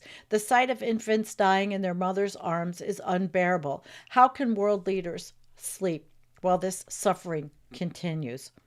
Water is at the heart of Gaza's ecocide. Even before October 2023, access to clean water in Gaza has been systematically destroyed. Less than 3% of available water met safe standards before the war. By mid-2024, 88% of Gaza's water wells and all desalination plants had been destroyed or disabled. Reservoirs, pipelines, and pumping stations were deliberately struck. At least 1 million people in Gaza reported having less than 6 liters per person per day of water suitable for cooking and drinking. Before October 2023, the population in Gaza had access to a minimum recommended of 80 to 85 liters of water per person per each day. Children are queuing up for hours to fill a small jug, while hospitals report a surge in dehydration, diarrhea, jaundice, and waterborne diseases. Between February and August 2024, a joint study by Newcastle University and the Palestinian Environmental NGOs Network uncovered alarming levels of contamination in Gaza's soil and water. Their tests on landfill sites revealed both total and fecal coliform bacteria, clear evidence that untreated sewage and toxic runoff may have seeped into the groundwater that people rely on. A separate water, sanitation, and hygiene survey painted an even grimmer picture. At least 87% of the population live within just 10 meters of raw sewage or fecal waste. This daily exposure leaves communities facing not only grave health risks, but also long-term damage to their already fragile environment. The United Nations Environmental Program has warned that Gaza's coastal aquifer, the main source of groundwater, is on the brink of irreversible collapse. Salinization and sewage infiltration have rendered much of the aquifer undrinkable, endangering not only human survival but agriculture. Water has turned into a weapon of war.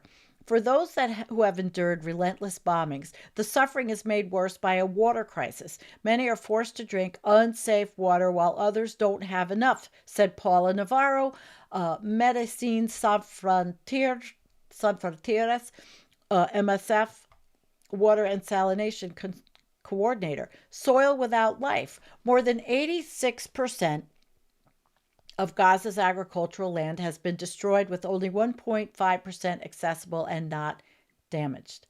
Orchards of olive and citrus trees tended by families for generations have been bulldozed or burned. Irrigation wells have been bombed, leaving the soil either dry or poisoned. For farmers, the devastation is not only material, but spiritual. For Palestinians, olive trees are passed down through generations, are a symbol of heritage, a connection to the land. Scientists warn that contamination from white phosphorus, heavy metals, asbestos, and other hazardous materials have seeped into the soil, threatening future harvests and impacting food security. UNEP reported that soil was significantly contaminated with total petroleum hydrocarbons and aliphatic hydrocarbons, levels which surpass the threshold requiring intervention. A report in the American Journal of Public Health warns that crops grown in Gaza may carry harmful levels of toxicity for years and possibly decades to come, raising deep concerns about the long-term safety of food supply and its impact on human health. And then there's air that kills. The air over Gaza is filled with toxins. Clouds of dust hang over neighborhoods filled with asbestos, pulverized gas, and chemicals from explosives. UNEP estimates that more than 39 tons of hazardous rubble fill the strip. Breathing this dust carries risks of cancer, chronic illness that will impact survivors for decades to come. Researchers have also measured the war's invisible toll on the climate. In the first 3 months of the bombardment, greenhouse gas emissions exceeded the annual output of 26 countries, producing between 400,000 and 600,000 CO2 producing. That's a lot of CO2 extra, the gas emissions. The study led by Frederick Larby and colleagues found that the first 60 days alone, 281,000 tons of CO2 were emitted, more than the yearly footprint of 20 nations. Rebuilding Gaza, if it's ever allowed, well, we're seeing what they want to do. This was written in October. Could generate more emissions than 135 entire countries produce in a year. This war has caused an environmental catastrophe with irreversible consequences to the region and beyond. Debris, waste, sewage, and disease. Waste has become another weapon. Bombing has destroyed 70% of sewage pumps and wastewater treatment plants. Untreated sewage now seeps into streets, farmland, and the sea. Piles and piles of uncollected garbage attract disease-carrying insects. Medical waste, hazardous chemicals, and munition debris further poison the land, water, and the population of Gaza. The result is an environmental and public health disaster. Outbreaks of diarrhea, 25% higher than before the war, a resurgence of polio, surging cases of scabies, lice, and respiratory infections. Disease like hunger is part of this environmental war. Epidemics don't respect borders, and disease spreading from Gaza threatens the wider region and beyond. The environmental catastrophe taking place in Gaza won't disappear with a ceasefire. Aquifers poisoned with sewage can't be stored overnight. Children will inhale asbestos fibers today. They might not show symptoms for decades. Fields covered with phosphorus may take generations to heal. Ecocide as elimination. Human rights groups, environmental scientists, and UN agencies argue that Gaza's environmental destruction isn't a tragic accident. Al-Mazad Center for Human Rights has documented how Israel's military systematically targets environmental infrastructure, water pipelines, reservoirs, sewage plants. Their 2024 report calls it by name, ecocide. The logic is as cruel as it's clear. Destroy the environment and you destroy the conditions for life. Turn water to poison, farmland into ash, air into a weapon, and survival becomes impossible. International law recognizes this. The Genocide Convention lists the creation of living conditions intended to destroy an entire population as an act of genocide. In Gaza, ecocide and genocide are intertwined. This is Gaza's catastrophe. And unless it's named for what it truly is, it's a crime against environment and humanity. Now, Monica is amazing. You're going to love her when she comes on. She is a journalist. She is again, she's not AI bullshit writing. I mean, she is really something. I want to go into my channel.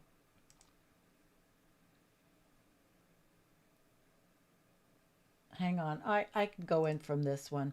All right. I want to go into Environmental Coffee House. And we might do a break, but I want to go back to this video that I made many years ago that a lot of you haven't seen, because there's nothing I haven't made a video of. There is nothing. But this one, and then I can get up and walk around, because I'm making this a marathon show and I will be clipping for pieces and all that. And then I don't have to do a show on Tuesday night, because honestly, I am in such burnout. I mean, I really need a break Tuesday, for a few days. But I'm going to find this video, and we have to watch it. We have to play it, and I'm going to get up and walk around. See all the videos I've made? I mean, here's one, enough. And I could move you with some of you have seen them, some of you haven't. And again, thank you for being patient with me to try to find this video, because I did not set it up. I didn't set it up, but it's absolutely a must-see with the environmental. You'll see what I put together with before and after. I wish I could find it. It's taking me a long time. But you're seeing all the stuff. I mean, there isn't anything I haven't made videos about. But I wish I could find this one. Hang on. If I can't find it, I know I didn't take it off. I know I didn't take it off. I just don't know why. I didn't take it off. It's got to be public. It's crazy that I can't find it. But look at all of the stuff I have. Holy shit. You know, I forget how many videos I've made. Damn. I've got to find it. Hang on a second, guys. Hang on. Environmental Coffee House. Gaza. Let's see if it comes up like that. Gaza and propaganda. I don't remember. No, that's too long. That's an hour and 29 minutes. This was an actual video I made. Okay. The ideology is hate. Oh, but this is the show. Farmland and the Mediterranean stretched to breaking point in Gaza. And I wonder if this was the one. Let me see. New treatment plant has... Okay. Culture in the water. All right. I'm going to show this, and I'm going to take myself off. I want you guys to watch it. Oh, wait, it's 19 minutes. No, I'm going to get to where hang on. We're going to watch the beginning. Yeah, we're going to watch the beginning, and then I'll be right back. I'm going to take myself off for a minute. Stay. Okay? Stay for this.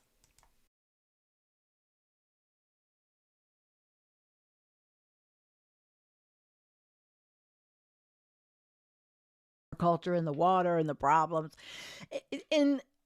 And it gets annoying to see things that should be talked about more than just everybody's gut hatred. Hi, this is Sean with Anira. I'm here in Gaza at the Patients Friends Society Hospital in the middle of Gaza City, and I'm here looking at the brand new reverse osmosis water filtration system. Here you can see the panel here showing the status. You can put it in English if you'd like. And this project was brought to you by Humanity First UK. $23,000 project for the whole system, including a solar panel system to run the energy. This serves 8,000 patients a day with 20 cubic a month, 8,000 patients a month with 20 cubic meters of purified water, better than what the hospital was paying for each month before Humanity First UK and Anira installed this system. They were paying about $2,000 a month for water, and this water is purified enough to be used in the laboratories that necessitate having distilled water. So thank you very much, Humanity First UK, for this support. I can tell you everyone here at the hospital is very grateful. Thank you.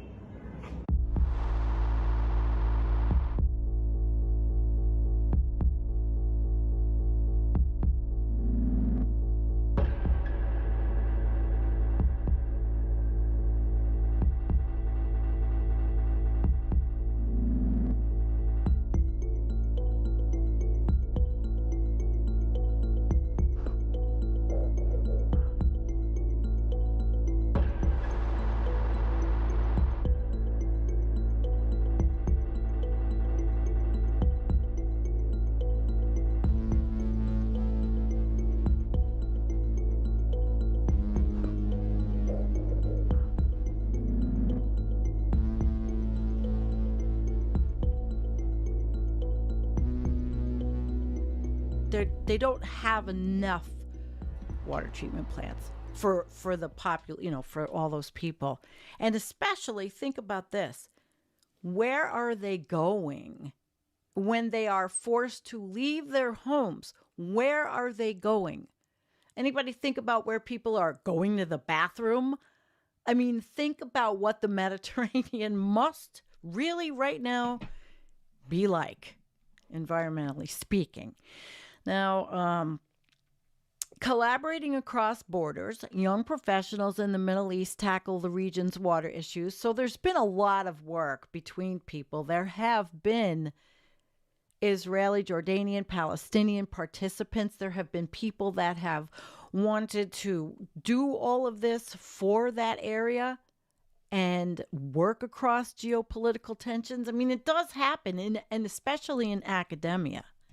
Israel's systematic targeting of Gaza's energy, sewage, and water infrastructure, which is integral to any food system, and its refusal to allow access to equipment for repair or replacement has accelerated what the UN describes as Gaza development. Airstrikes on Gaza only power plant and largest sewage treatment plant in 2008 resulted in the release of 100,000 cubic meters of sewage into the neighboring homes and farmland. In 2018, Israeli destruction of sanitation infrastructure resulted in further environmental breakdown, leaving raw, solid, and liquid wastes being discharged into the Mediterranean, threatening fish stocks that Gazan fishers and consumers depend on. Internationally funded sewage treatment plants may for now have reduced sewage flows, but there remains the persistent... Hang on. This was not necessarily the one I wanted to show you. Damn it. Let me look and see if that one's in here. Maybe. No, this was the show I did. I really wanted to show you the one. God damn it. I really wanted to show you the one that I made that was just a show, you know. I did not want you to do that. I didn't want you to see that. Hang on. I don't care how long I go today. You know, stay with me, don't stay with me. It's fine. I need to look for that video because, God damn it, I am going to play it. It's a good video. It's a really good video. I just don't know why I can't find it. That really bugs me. Well, we'll look at my channel again. I mean, I'm losing people. Who cares? People have shit to do. I don't care. Stay with me. Don't stay with me. It's okay. It's okay. And you know, all right, I'm going to go back. We're going to go back together to look at this. All right, let's look. Let's look again. Videos. I don't think I have. I just played it for someone. I just shared it with someone not long ago. And it's here. I know everybody's leaving. Let's see. Well, I'll try just a couple more minutes, and if we can't find it, oh well. I'll have to put the link in because it was great how it showed all of this, the differences between what happened there in Gaza, what was happening in the Palestinian territory versus what was happening in Israel. And I just can't believe that it's hard to find. You're still with me, right? Stay with me. Because like I said, if I can't find it, oh well. I wanted to look on my actual channel. This is very sad. I should have done this before. I got a million videos, but I don't know if we're going to find this one. It's rainy in Greenland, you say? Oh my gosh. I could just do one show just showing you all the videos. But these are 4 years ago. So this is not going to, it's not going to show up. It's unbelievable that I cannot find this. Let's see, maybe my playlists. So what are you guys talking about out there? Music and story videos, maybe? Whoops. No, we don't want that one. Let me see if it's under music and story videos. It could be. It could be. It could be. Well, I know you're all going to leave me. You're all going to leave me. I've got so many. No, it's not in here. How could I be this this awful on my own channel with my playlists? Wow. Wow, wow, wow. I think it's time. What do you think? Here's war. Ooh, war. Let's the environmental. See. Okay, I made one called the environmental aspects of war. That's a good one. And the etiology is hate. But isn't that the one I was just showing you? You know what? Hang on a second. I'm going to see if this one has the video I made. Maybe it does. I really wanted you guys to see it because it showed a lot of before and after, but this isn't the one. God damn it. I am so not happy right now. I'm really not happy right now. And this one we saw already, we were looking at. All right. Oh, maybe this is it. Maybe this is the part of it. I had split it into a separate one. Okay, hang on. Water pour into the Wadi Gaza. All right. We're going to watch this because we didn't get there. We didn't get there. Okay. May indeed become uninhabitable. I did this show. Sewage. Okay. Here we go. This is what happens when thousands of cubic meters of sewage are discharged into a river in the Gaza Strip. Thousands of liters of untreated wastewater pour into the Wadi Gaza River every day. The polluted water snakes through urban areas towards the sea. It jeopardizes the health of many families living beside it, contaminates the coast, and endangers biodiversity. The population in the Gaza Strip also suffers from a serious lack of sanitation. In many of Gaza's poorer neighborhoods, homes are not connected to sewers at all. Israel, almost half of whose territory is occupied by deserts. The issue of water extraction has also been acute at all times. For a long time, the main source of fresh water was Lake Kinneret. In 1952, this is the video I put together. National water supply it system, just was stuck in that network show. Of pipelines, canals, and reservoirs for the supply of water from natural reservoirs and Lake Kinneret in particular. Simultaneously, the construction of hundreds of wells for the extraction of water from underground aquifers was launched in the country. However, despite significant successes in the fight for fresh water, it was still not enough to meet the agricultural needs of the state. Amid a rapidly expanding population and booming industry, Israel is faced with a new challenge. Over the years, the country's average rainfall has decreased, and water resources have been depleted. Faced with new challenges, the Israeli government decided to turn its attention to the Mediterranean Sea as a new main source of water for agriculture. Nowadays, 50% of Israel's total water consumption is desalinated seawater. However, the country also uses other unique technologies for the sustainable development of agriculture. Israel has made tremendous progress in the so-called recycled water technology. It is about reusing water for irrigation. Okay. But at the time, they did not make this available like it is in Israel to the Palestinians. This is not quite the video I wanted to show, but let's look. Let's see where it goes. Of agricultural land by recycling wastewater. Since the 2000s, the country has invested over $750 million in centralized water treatment. This added 37 billion gallons per year to the country's total water production. Currently, there are 67 large wastewater treatment plants in Israel, 10 of which treat more than 56% of the country's wastewater collection. At the same time, the largest water treatment enterprise is the Shafdan Wastewater Treatment Plant. The plant, named a model by the United Nations, treats 97 million gallons of Tel Aviv's urban wastewater per day. Water from the sewage system undergoes secondary biological and tertiary treatment and is then transported through a pipeline to irrigate 60% of agricultural land in the Negev Desert. نيجي الصبحيات بنشتغل نطلع على الشحن نيجي الصبحيات بدري كل واحد بيكون معاه سكينته بصل وبيجي كل واحد بيقعد في شوره وبدنا ايش نقص بصل بننقه من الورق من الوسخ البصل بنقصه نوديه جاهز على السوق متعب كثير نشتغل تقريبا 10 ساعات 8 ساعات تعب زي هيك طول اليوم احنا بنشتغل في نفس الوقت يعني خطر وخوف لأننا قريبين على الحدود ممكن يصير طخ بيجي علينا يعني إلي أخو في 2011 كان يشتغل زي هيك فجأة اليهود صار إطلاق نار على اليهود واليهود ردت وخبط أخوي قديفه وهو العمال ومات طبعا هو في المنطقة هنا في القريبة تبعد يعني أبو 500 متر عن المنطقة هذه. Amounts of water and fertilizer.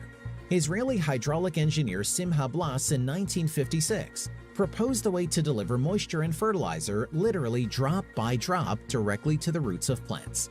This technology was born completely by accident. Noticing that one tree was more luxuriant than the others in the backyard, Blas dug up the soil near the tree trunk and found that water was dripping from the damaged pipe and fell directly to the roots. It took Blas and his team years to bring the idea to its logical conclusion. But ultimately, the drip system helped restart agriculture in Israel and 109 other countries around the world, from sugarcane fields in the Philippines to tea plantations in Tanzania. Israeli drip irrigation technology is not only flexible hoses made of stabilized polyethylene with drips that equalize the flow of water along the entire length of the pipeline. The system includes devices for water purification and filtration, fittings for distributing water throughout the field, as well as equipment for dissolving and dosing fertilizers, and of course automatic. The Gaza Valley, or Wadi Gaza, was once a picturesque nature reserve popular among sightseers and holidaymakers. Now it's a no-go zone for visitors, and residents can barely stand to live there. We hate it here because of the mosquitoes and the overpowering smell. When night comes and we try to sleep, we can't sleep because of the bad smell. The smell is so strong that it reaches the city of the Burej near us, and even the residents there complain about it. In the past, people used to come here to take a walk and sit in the valley and say proudly, "We're going to the Gaza Valley," but nobody comes here anymore. Wadi Gaza is the largest natural wetland in the territory and was declared a natural reserve over 2 decades ago. Since then, its biodiversity and natural resources have deteriorated dramatically, Pollution from landfill, effluent and pesticides threatens public health too and risks poisoning the groundwater. With sewage treatment plants overwhelmed, millions of liters of raw or poorly treated sewage are discharged into the Wadi Gaza wetlands and from there into the sea.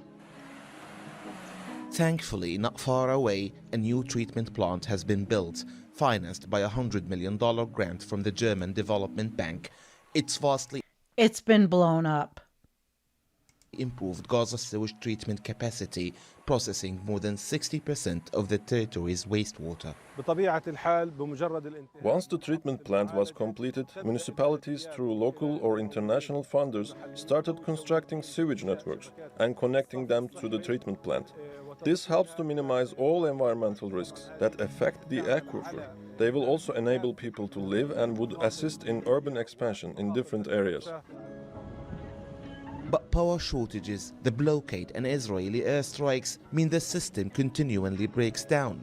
Environmentalists say the new facility helps, but it's nowhere near enough. In Gaza City and the central region, more than 80,000 or 90,000 cubic meters are produced per day. Part of it is treated, and unfortunately, there is another part that doesn't get treated due to the dilapidated capacities of the treatment plants in Gaza. Many of the quantities that reach the treatment plants arrive during the power outages when the plant is not working. Besieged Gaza is one of the most densely populated places in the world. That makes waste management a particularly important public health issue. But unless Israel lifts the blockade and allows infrastructure to recover, Palestinians will have to live with the stench for the foreseeable future.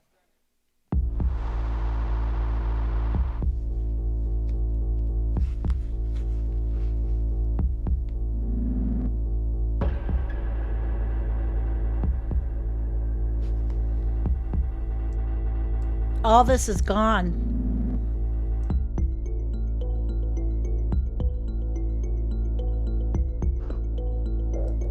They blew this all up.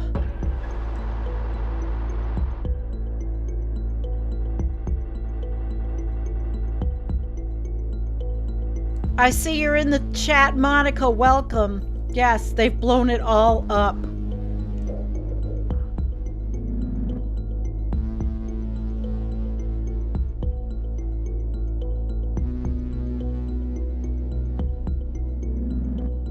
Your article was beautiful, Monica.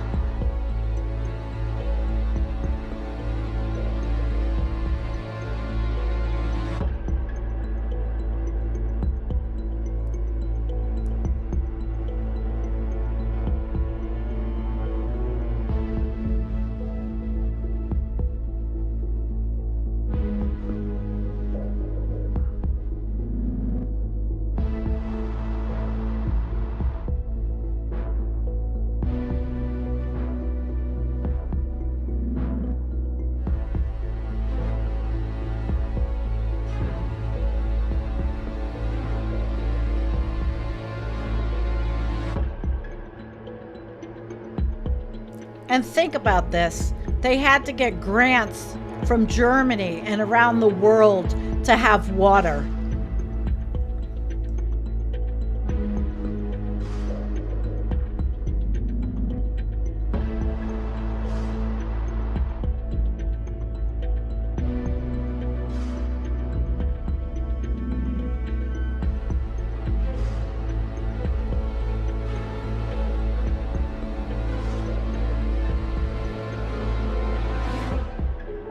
Yep, all gone.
that was just one of my videos. Just one. I have so many. Oh my God. I mean, years of videos. Like the tobacco companies did Whoops. about smoking. Years of causing cancer. videos. Sue the Get rid of this. Fuck out of all that. Sorry. Years of videos. Years and years and years. I don't know. But that actually was not the one. It really wasn't the one I wanted to show, but it had some of the elements of what I wanted to show. It did. It had some of them, but honestly, I'll find it. This was another really good one, but it's 13 minutes. I'm not going to show you, but it is the how does war damage the environment? Why can't we live together enough? This is another one they're heart-wrenching. Why can't we live together is probably one of the most heart-wrenching I've ever put together. Honestly, I cry when I watch this one that I made. So, yeah. All right. Let's get back. So, thank you, Monica, for your beautiful, amazing story. Okay. We have been 11, 12, 2. I don't care today. I'm busy with you. I'm busy with you. Yep. Okay, we're going to move on. We're going to move on to one of the subjects that I wanted to talk about. And thank you, Barry Raffiani, for the memberships. That's beautiful. Maybe more people will show up in the, this is a marathon live stream. Obviously, nobody's going to sit and watch this whole thing over, but I can cut and make pieces of this, like I said earlier. So I want to talk about something, but I do want to show a little video that I have. I got to move over my screen. You know what? My whole stupid studio is so notchy. I need work. I have a video I want to show. And it's a woman talking, and I'm going to show it. I'm going to start with this. This woman, I think I've told you guys, I have been watching Holocaust survivor videos. They are gut-wrenching. I had never seen them in my life. They are absolutely gut-wrenching. Some of them are like 2 hours, 2.5 hours long. But to listen to these people's stories is incredible. It's just incredible. And it makes you cry because of the human will to survive. But these people, maybe these stories are part of, and there's no excuse for what's happening to the Palestinians, by the way. But to understand generational trauma is why I started watching these. How can people be so hideous to each other? A lot of times how I like to say humanity is flawed and we deserve to go extinct, blah, blah, blah. And then you see some of these pockets of people that had the will to live. But I want to play you one Holocaust survivor, her message. I want you to listen to her message really closely.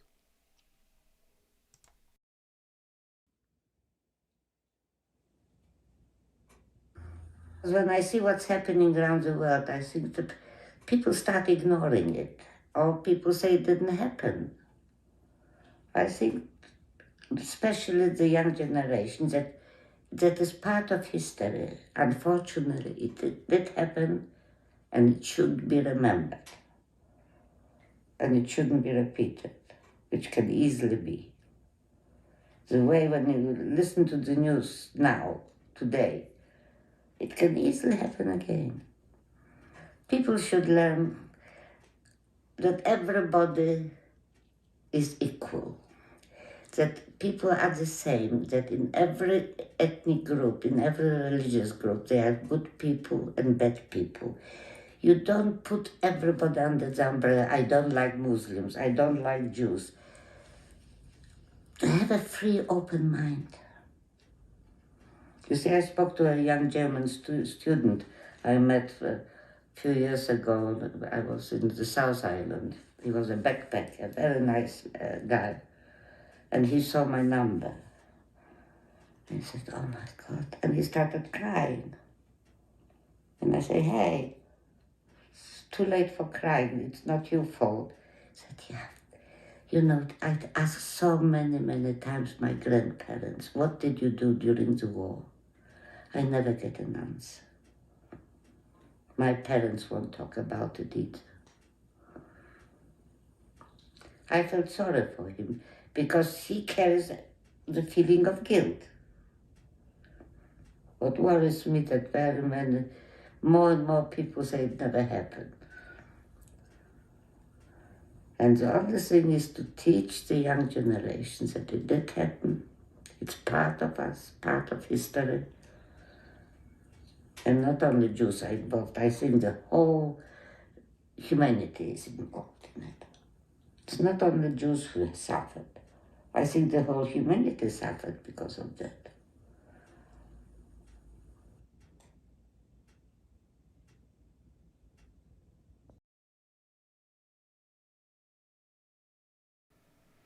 That was probably one of the most incredible pieces of film that I caught, because she spent time, her whole story's online. What is her message? It's happening. It'll happen. It's happened. Humanity, in my opinion, she's saying humanity is just going to do this again. And look, it's happening again. And it's happening against the Muslims in Palestine, in Gaza. It's happening again. What a powerful clip that is. If she were alive today, she would be devastated. And most of them that I have watched, and I could cry at this,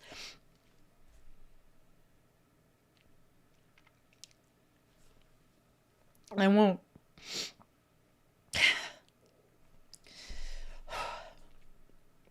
Most of them that I watched, and I have been watching because I'm going to do a project on it, all have that message. Not to do this again. And it just keeps happening and happening and happening. Hang on. Hang on. I need a deep breath. Because it is just happening. And it doesn't stop. And when I say humanity is so flawed, we are. We are taking every other species with us, with the climate crisis and the environmental crisis and overshoot. And then you watch what happened to these people and what they talk about, the inhumanity that they suffered. And you see what's happening in Gaza and what other countries, what the Chinese did to the Uyghurs. There's a video by Sabbatical Tommy, and he went to the region. I love his travel videos. He went to the region where the Uyghurs are, and he goes everywhere, and he filmed them. And he said they are some of the most beautiful people, but they are under the boot of China. You know, they have to be very careful. And it's like, I can't stand it. Sometimes I don't, you think you're just not made for this fucked up planet. And I'm sorry, those videos really get to me, because these people and what happened and what they explained, the inhumanity and the horror, and then what is happening in the United States. We don't know what's happening in those prisons. We don't know where people are being disappeared to. We don't know. I'm sorry.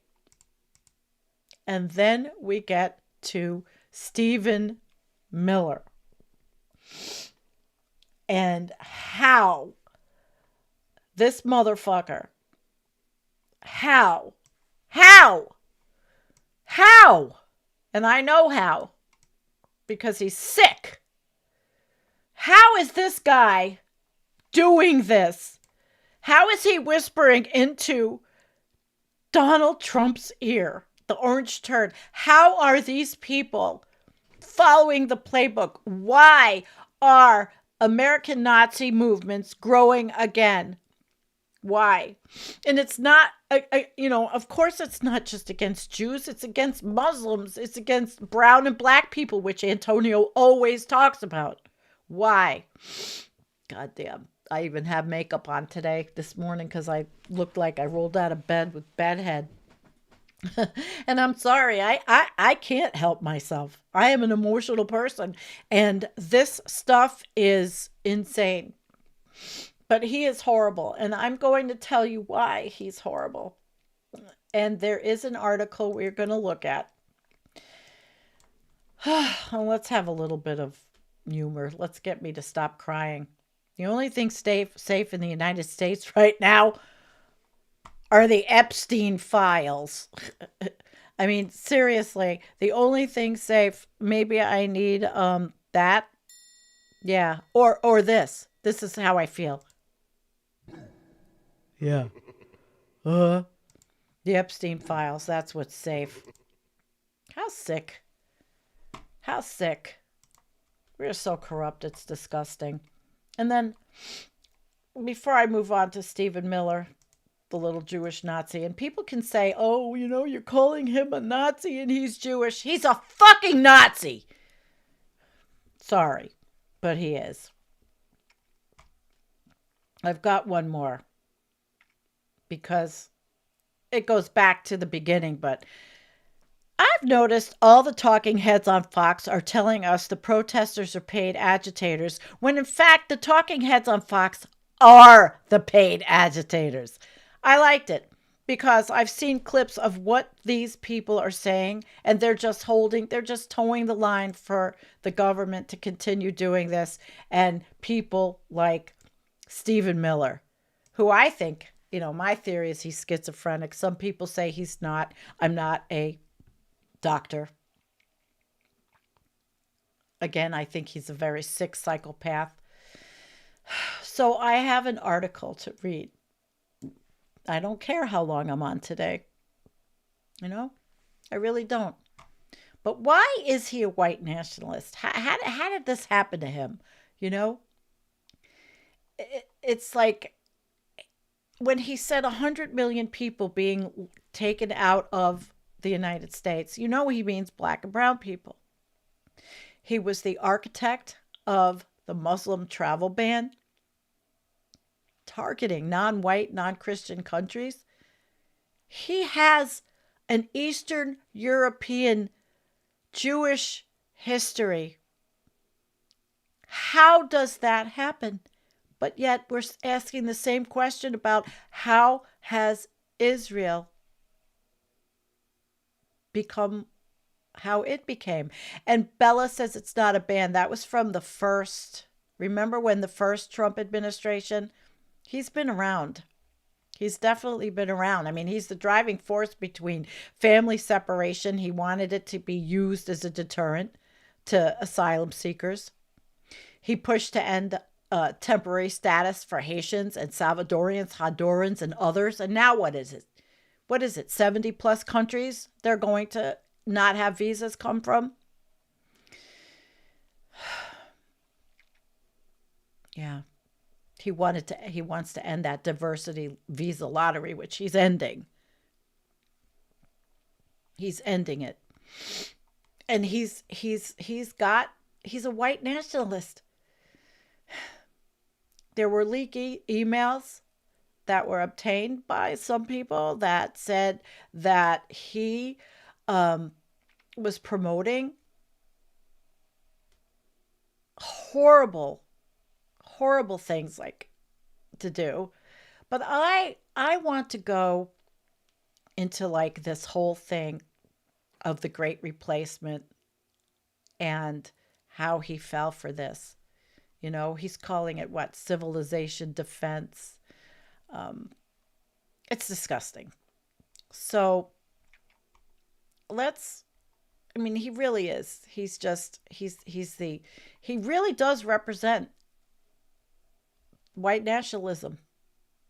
All of the disgusting shit. So, we're going to read this article to end pretty much. Although I really did want to read you something else, but maybe I'll save that to the end of what we're doing, what I'm doing here against data centers. And I've got my shit together. This is an article I think we should read because it's about the book that Heather Cox Richardson spoke about.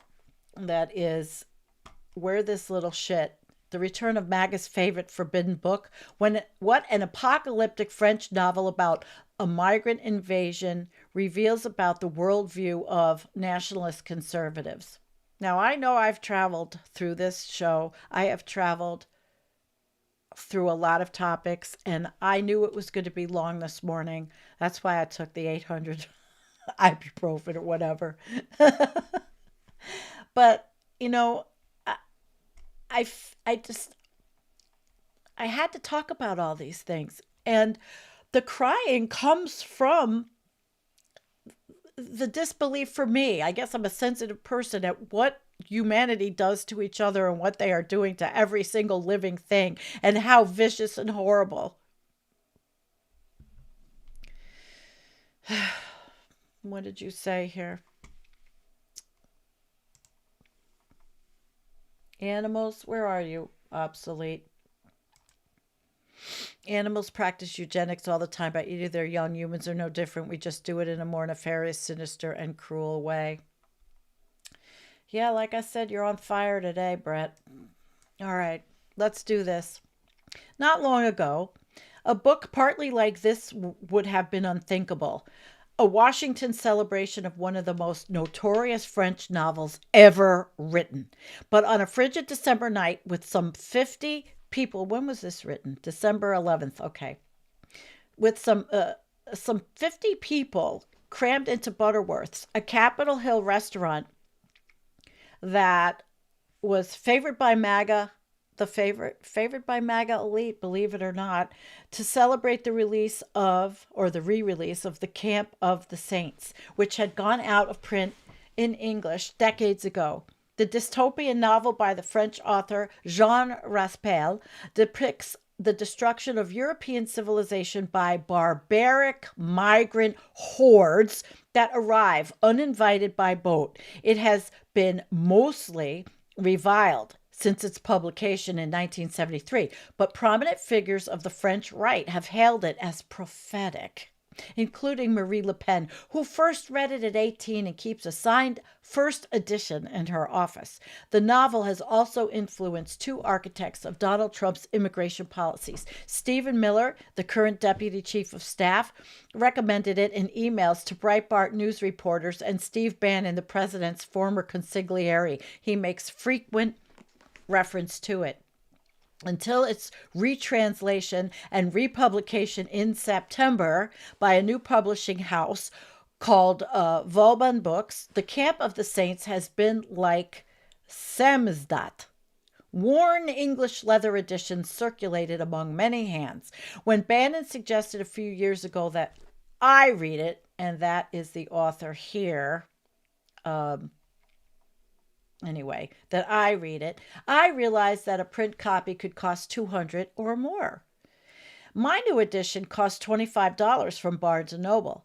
And now here it was, being handed out at the party at Butterworth's, put on by the publishing house to guests sampling beef tartare on crostini.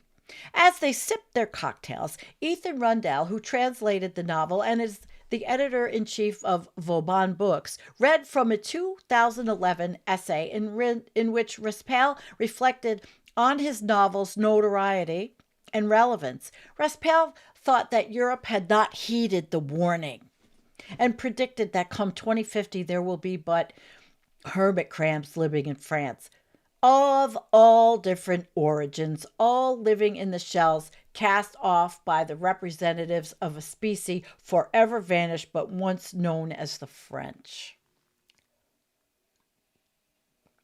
But, Raspail continued, There was hope among the so-called isolates, resistors who insisted on the preservation of European culture.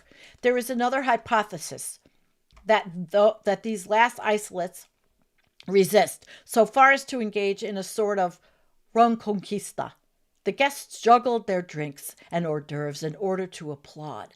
Despite the pleasantness of the surroundings, perhaps because of it, a hollow disquiet I've had since I finally read The Camp of the Saints for myself started to feel even worse.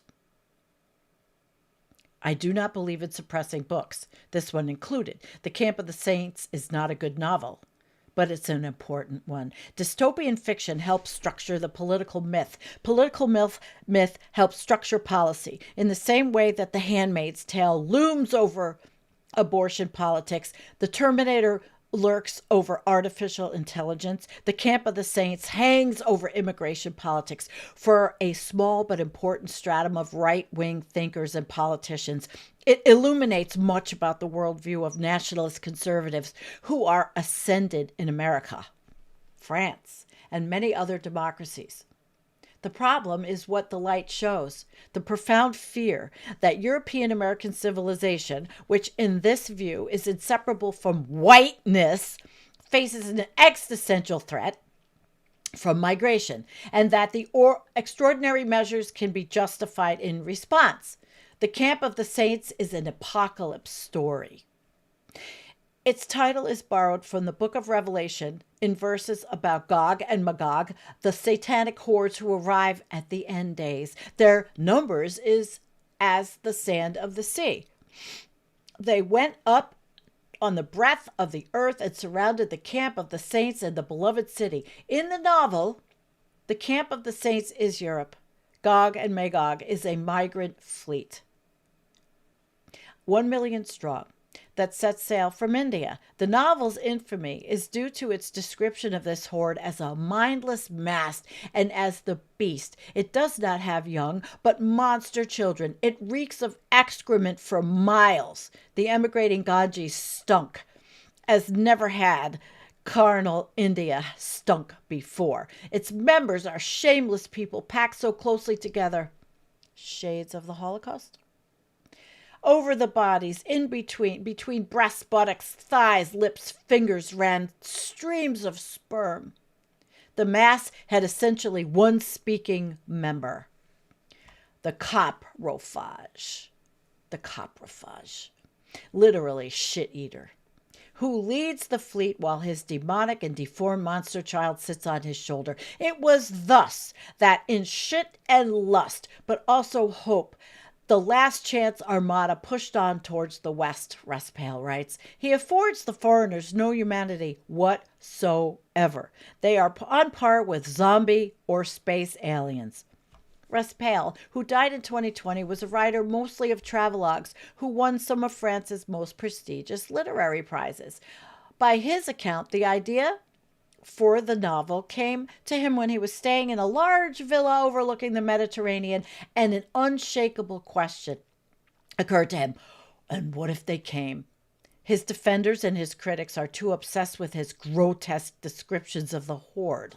The novel isn't directed against migrants. It's directed against French people, Rundell told me. They were almost generic threats that appeared on the horizon. The book, he said, it's not about the fall of the West because the West has already fallen. It just doesn't know it. It's a revealing. Raspal does indeed spend most of his novel skewering French elites. They are so addled by aspirations to universal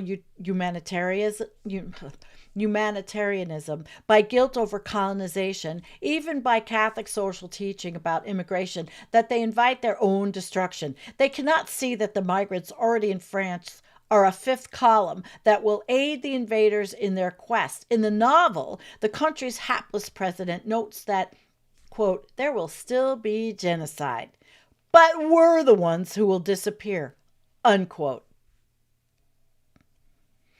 One of Raspal's heroes replies in the affirmative. We'll die slowly, eaten away from the inside by millions of microbes injected into our body. The French army, thoroughly rotted from within by self-hatred, abandoned its mission and deserts rather than open fire on the migrants, the deserters. What people say they admire about Raspail in his prescience. The Atlantic's 1994 cover story about global demographic trends opened with a discussion of The Camp of the Saints, a controversial and nowadays hard to obtain novel. Eric Zemmour, the right-wing French pundit and former presidential candidate, called Raspail a Cassandra who foresaw the great replacement of Europe's people by their counterparts from the global south, the new Jews. My words. In 2022, Viktor Orban, the Prime Minister of Hungary, gave a speech recommending the Camp of the Saints to anyone who wants to understand the spiritual developments underlying the West's inability to defend itself. Over the past decade, uninvited mass migrations of people to Europe, many of them by boat, and to America via the southern border, have prompted debates that Raspail anticipated. Some humanitarians think that the borders should be effectively open to all who desire asylum. Policymakers in the European Union and in the Biden administration dithered in dealing with mass migration. Raspail was wrong, however, in his suggestion that the servants of the beast would have made migration uncontroversial. In the novel, he says that France greedily swallowed the anesthetic. When the time came to cut off both her legs, she would be good and ready for the operation. In reality, migration and cultural anxieties have become the new fault line of politics in the West. Ordinary people recoil at images of border chaos here and in Europe. They lodge protest votes against the politicians responsible for the mismanagement and force them out of office. At the same time, many millions of people have assimilated through ordinary channels without heralding the end time, including, I think, myself, a son of Pakistani immigrants to America. Raspail's dehumanizing depiction of migrants is impossible to set aside. It's very powerful for its imagery, so one cannot unsee these images once one has imagined them. Corina Stan, a Duke University comparative literature professor who has written about the Camp of Saints, told me the invasion novel was an established genre when Raspail wrote. But his, according to Stan, offered a vision of migration that evoked a powerful emotional response. It inspired fear, and that fear could be used for political purposes.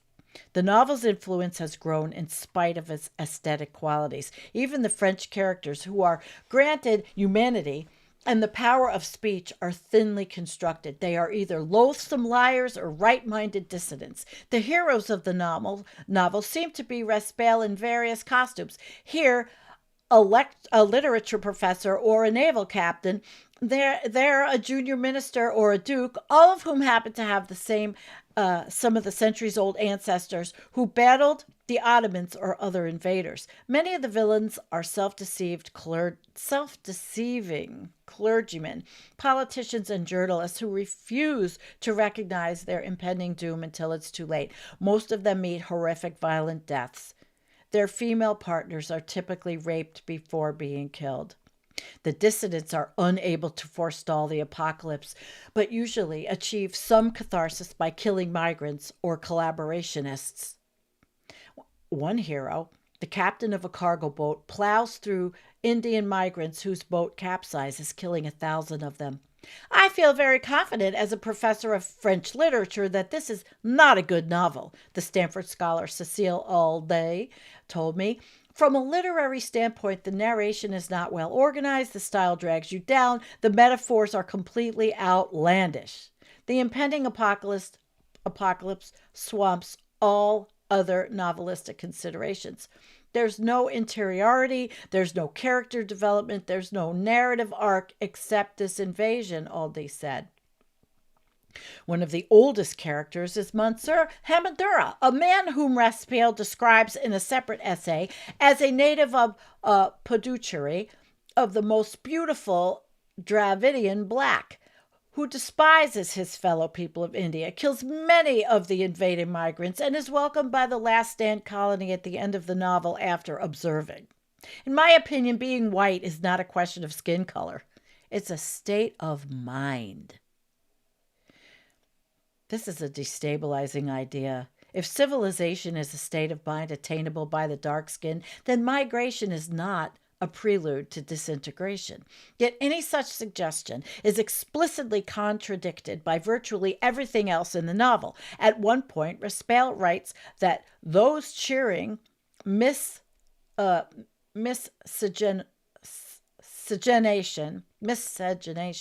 were speaking in the name of death. Only a white woman can bring a white baby into the world. The bombs fall, the heroes are annihilated. France is the first domino to fall. By the novel's conclusion, the death of the civilized world is imminent. Rundell, the translator of the new edition, told me that the book had been unfairly caricatured during the years when it was largely unavailable. This profoundly dishonest anti-literary sleight of the hand, drive a book out of print, assign it a deeply discrediting reputation, and then use it to score political points against your enemies was among the reasons we thought it was important to give the book a second life. For those who were especially motivated, the book had gained influence even before copies were easy to come by. A recent New Yorker profile of Curtis Yarvin, the far-right pro-dictatorship thinker admired by J.D. Vance and Peter Thiel, recounts a conversation between Yarvin and Renaud Camus, the French author of the influential pamphlet The Great Replacement.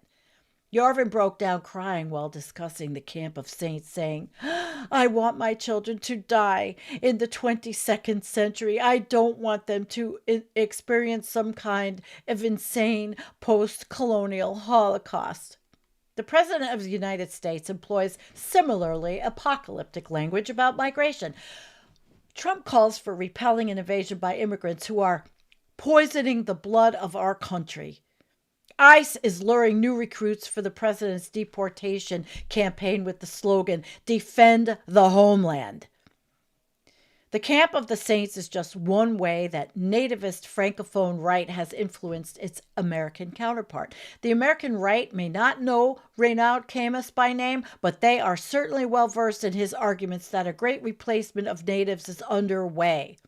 One of the administration's first executive attacks was an attempt to abolish birthright citizenship, despite its guarantee by the 14th Amendment. After an Afghan national allegedly shot 2 National Guard members in Washington, D.C. last month, killing one, Trump called for reverse migration, a borrowing of the French concept of remigration. An idea that is also attractive to German nationalists at the AfD party.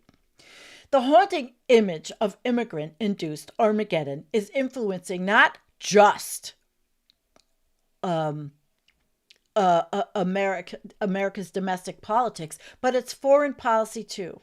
On December 4th, after the Trump administration published its national security strategy, which was glossed over great power competitors such as Russia and China, but trained its ire on Europe, which we've all seen. The continent's economic decline is eclipsed by the real and more stark prospect of civilizational erasure because of cratering birth rates and migration policies that are transforming the continent and creating strife, and the loss of national identities and self-confidence. This administration fears that the continent will be unrecognizable in 20 years or less, and calls upon Europe to remain European, to regain its civilizational self-confidence. These declarations have consequences. Secretary of State Marco Rubio has instructed American diplomats abroad to agitate for more restrictive immigration policies in the countries hosting them, according to the New York Times. The Trump administration is not isolationist. Rather, it wants Europe to be on its side in what it sees as the new class of civilizations. There are deeper difficulties with the importation of this European style of blood and soil nationalism. America is a much newer country. and accretion of various mass migrations. There was widespread and occasionally violent opposition to the migration of Germans, the Irish, the Eastern Europeans, of Catholics, all of whom were eventually integrated into the body politic. You can see this reflected in the leaders of the Republican Party. Dump himself is the grandson of a German and the son of a Scottish mother. 2 of his 3 wives, who gave birth to 4 out of his 5 children, were born in Eastern Europe. Rubio is the son of Cuban migrants. Vance is proud to be a Scots Irish hillbilly whose family has been buried in cemetery plot in eastern Kentucky for 5 generations. His wife, Usha, the mother of his 3, soon to be 4, children, was born in California to highly educated migrants from Andhra Pradesh in India. Because of that simple fact, and notwithstanding of her own educational and legal accomplishments, she's been subject to vicious attacks by white supremacists such as Nick Fuentes. The point is not that the Trumps, Rubios, and Vances are not really authentic Americans. The point is that they all are. Whatever the devotees of the camps of Saint might say about their genealogy. Oh boy, did we know about that book? I sure as shit really didn't. I really didn't. And I don't want to read it. I don't want to read it. But I thought, here we are. Here we are. And that is why I call Stephen Miller a Jewish Nazi, because he has Eastern European roots, and anybody in Eastern Europe that was left after 1938 that didn't immigrate went to those concentration camps, of which I think all of them in this administration would love to replicate. Last year, or what was it, 2 years ago, I was saying, my goodness, when are they going to have firing squads at the border? My gosh. Thank you. All right. Let's take some more comments, because obviously this is more than a 3-hour show. Let's see where you are. I actually want to say, all right, I do want to say thank you for the super chat. Thank you. Hitting the tip jar, as Joe and Joe Weather Show calls it. Anyway, let's see what you guys been talking about.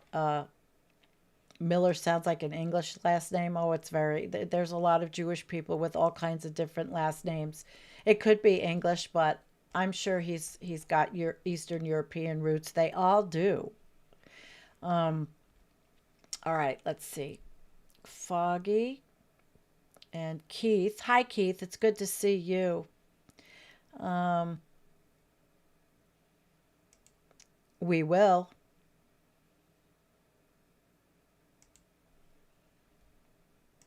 It's unfortunate the novel was translated into English. Otherwise, these bigoted yahoos in the U.S. would never be able to read it. Exactly.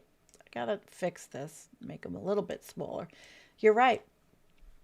Absolutely right. Okay. Migration is natural to all animals. Yeah, but we just happen to live in really a crazy time. Although it's always been.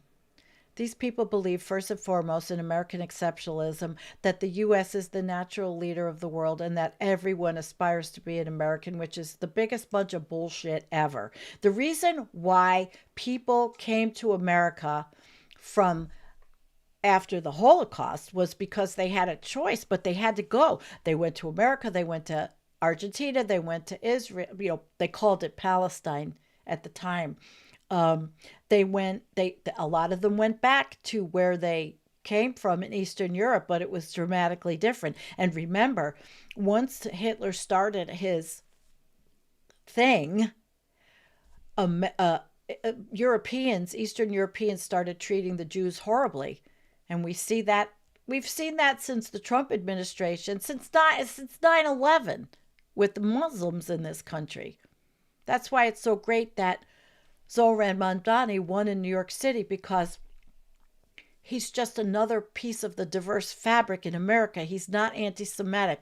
And there are people on Twitter that I think are disgusting that put him down and say that and don't know him. And they're saying, see what you get? You're going to get it, vote it. Oh, it just makes me sick. It just really makes me sick. Yeah. Palestine is Philistine. Same word, different languages. Yep. Especially now, they look at Trump in Minneapolis and all other Trumpian shitification, and they just can't wait to become an American. No, it isn't. We're not very popular. And I know that there's non-Americans in the audience. So, okay. So, it's been a 3-hour show. Holy shit. Oh my goodness. I'm going to change again. And I'm going to end with telling you what I'm doing here where I live against the data centers. I've written my letters. Let's take a breath and we're changing again. Okay? One more time. Okay. You take a deep breath.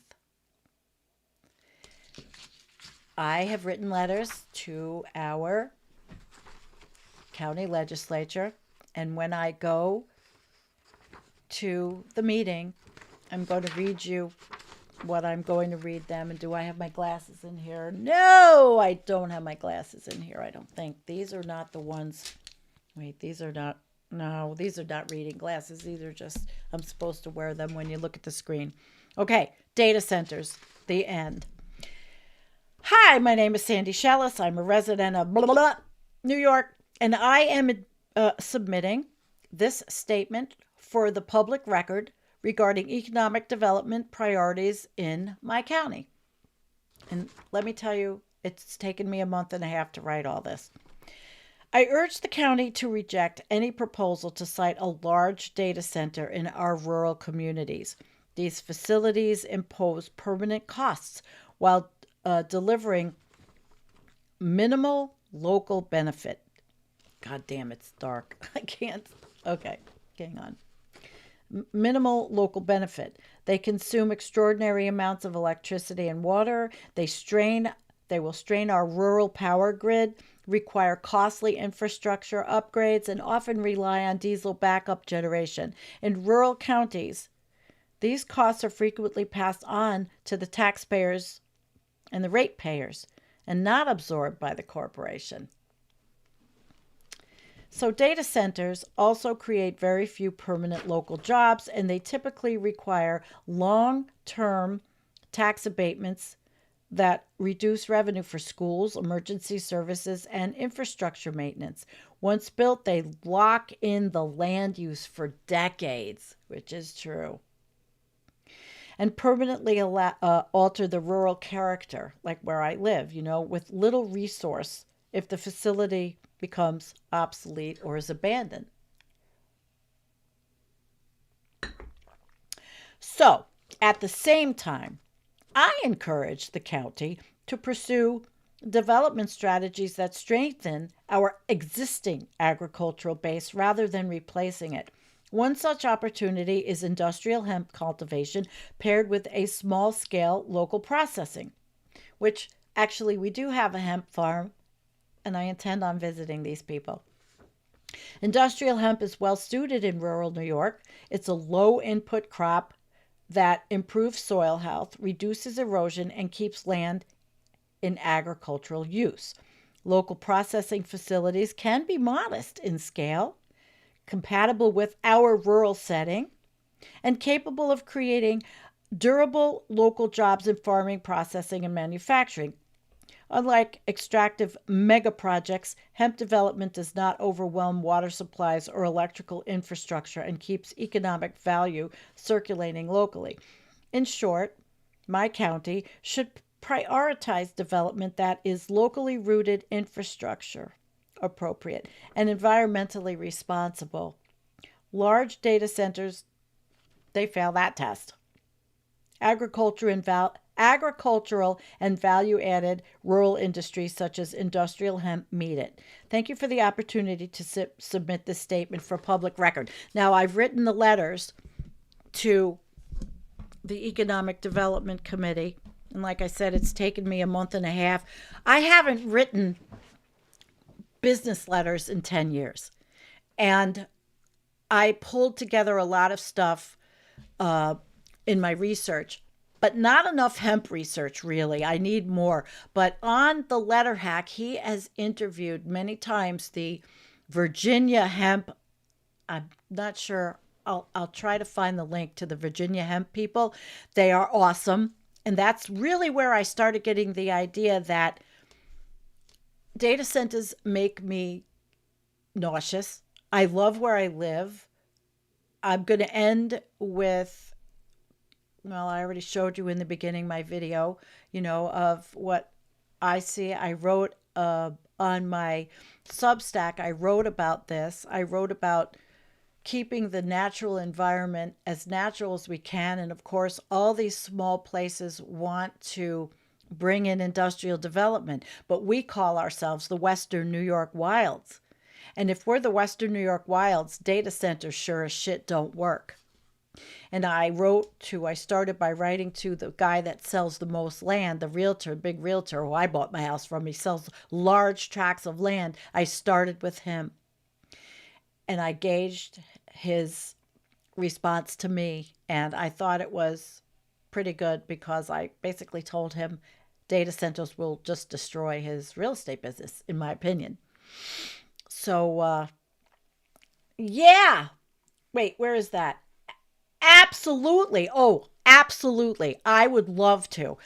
These are things I'm looking into. I mean, we're going to have an exciting spring, actually.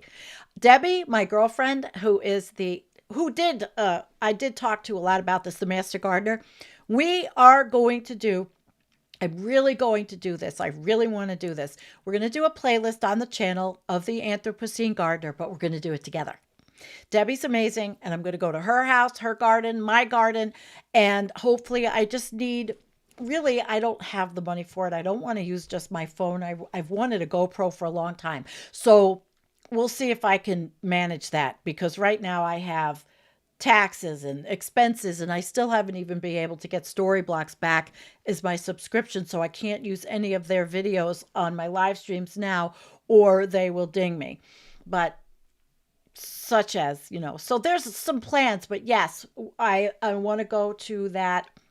I want to go to Cornell. There's other people in the area that are working on this. The thing is, though, I'm doing this independently and non-politically. I have not gone anywhere that right now would associate with me with any political group, because I do not want data centers in our county. I do not want to tarnish my own reputation. And in fact, I put my former business card as director of HR for the Research Foundation of SUNY in with the letter, because I want cred. And I have it. Maybe it's been a long time, but I have it. So that's what I'm working on in my personal life here. That's my piece of activism. That is what we don't want here. I love where I live, and I'm passionate. But like I said before, it's always great to be against something, but I had to counter it to be for something. But I need a lot more information about that. I mean, somebody had made a comment, "Oh, don't put your hemp farm near me," but I don't think they really know everything. So there it is. 11, 12, 1, 2. Holy shit. And I don't know if my back will kill me or not. Even if it does, it doesn't matter. I'm probably not going to do something Tuesday Night Live at all, but I'll make videos. I can work on things in my living room and then they transfer. So, let's see. Dandelion root is one of the best things you can take for heart health, and the company that sells the most popular weed killers also sells the most popular heart medications. Oh boy, there are so many No, I don't have a lot of clout. I used to, okay? I am 10 years out of that. I started Environmental Coffee House 2017. Well, 2016 I started with Real Progressives, left them, started Environmental Coffee House. I don't have any clout. I have jack shit. But I have a brain, and I still know, after 10 years of doing this and studying the environment and interviewing all these amazing scientists, I got something. I have something, and I'm going to go to the meeting after they receive my information. And I want to put it in snail mail because, as I wrote in my piece, it has to be a tangible piece of paper that the Economic Development Committee can look at. And then I will put it in email. And then I will start sending it out to other people. So that, because I have thought about this, and I knew I can't just be against something because it's so easy to be just against something. Oh, I don't want this, and that's it. But what does that really give as an alternative? Their Economic Development Committee here is looking for ways for jobs. We don't want to wreck the county. And this is all I have, is where I live. And I love my little piece of heaven and my animals. And I can start crying again, rescuing cats and, showing my animals and the way I live. I love the way I live. And I will tell you guys, since my August surgery, I am feeling so much better. I have not had one flare. My autoimmune, I had breast implant disease, believe it or not. And that was done and gone. And it's women, if I could talk to the Mar-a-Lago women, don't do it. I never should have done it. It made me sick. Even though I still have Sjogren's, and you can see that my glands are always swollen, they never go down. I had that. Who knows? Maybe I should do a show on it because I really, really, really was sick. I haven't had bone pain. I haven't had a flare. I am doing so much better. You guys have no idea. Was it difficult? Yeah. Was I stupid when I got that done? My vision, I was vain and I was working out and I thought I had to look better because I was, whatever. I bought into the bullshit. All right. So listen, I did it, but it's done. And I feel it's unbelievable. I didn't believe that I would feel better. I really did not believe it. And I honestly, my daughter was bothering me for the last 5 years, and I thought that I couldn't afford to have it done, and Medicare covered the whole thing as medically necessary. So there you go. There you go. We've done a good show. I mean, you've been with me for over 3 hours today. I got lots to clip, lots of things, and I appreciate all of you. Nadia, and yeah, autoimmunes are a bitch, and I'm sorry you have that. Jim and I were talking about microplastics last night, and we're going to work on something together because we think that microplastics have something to do not just the food in our country, but with weight. And the microplastics are in our thyroids.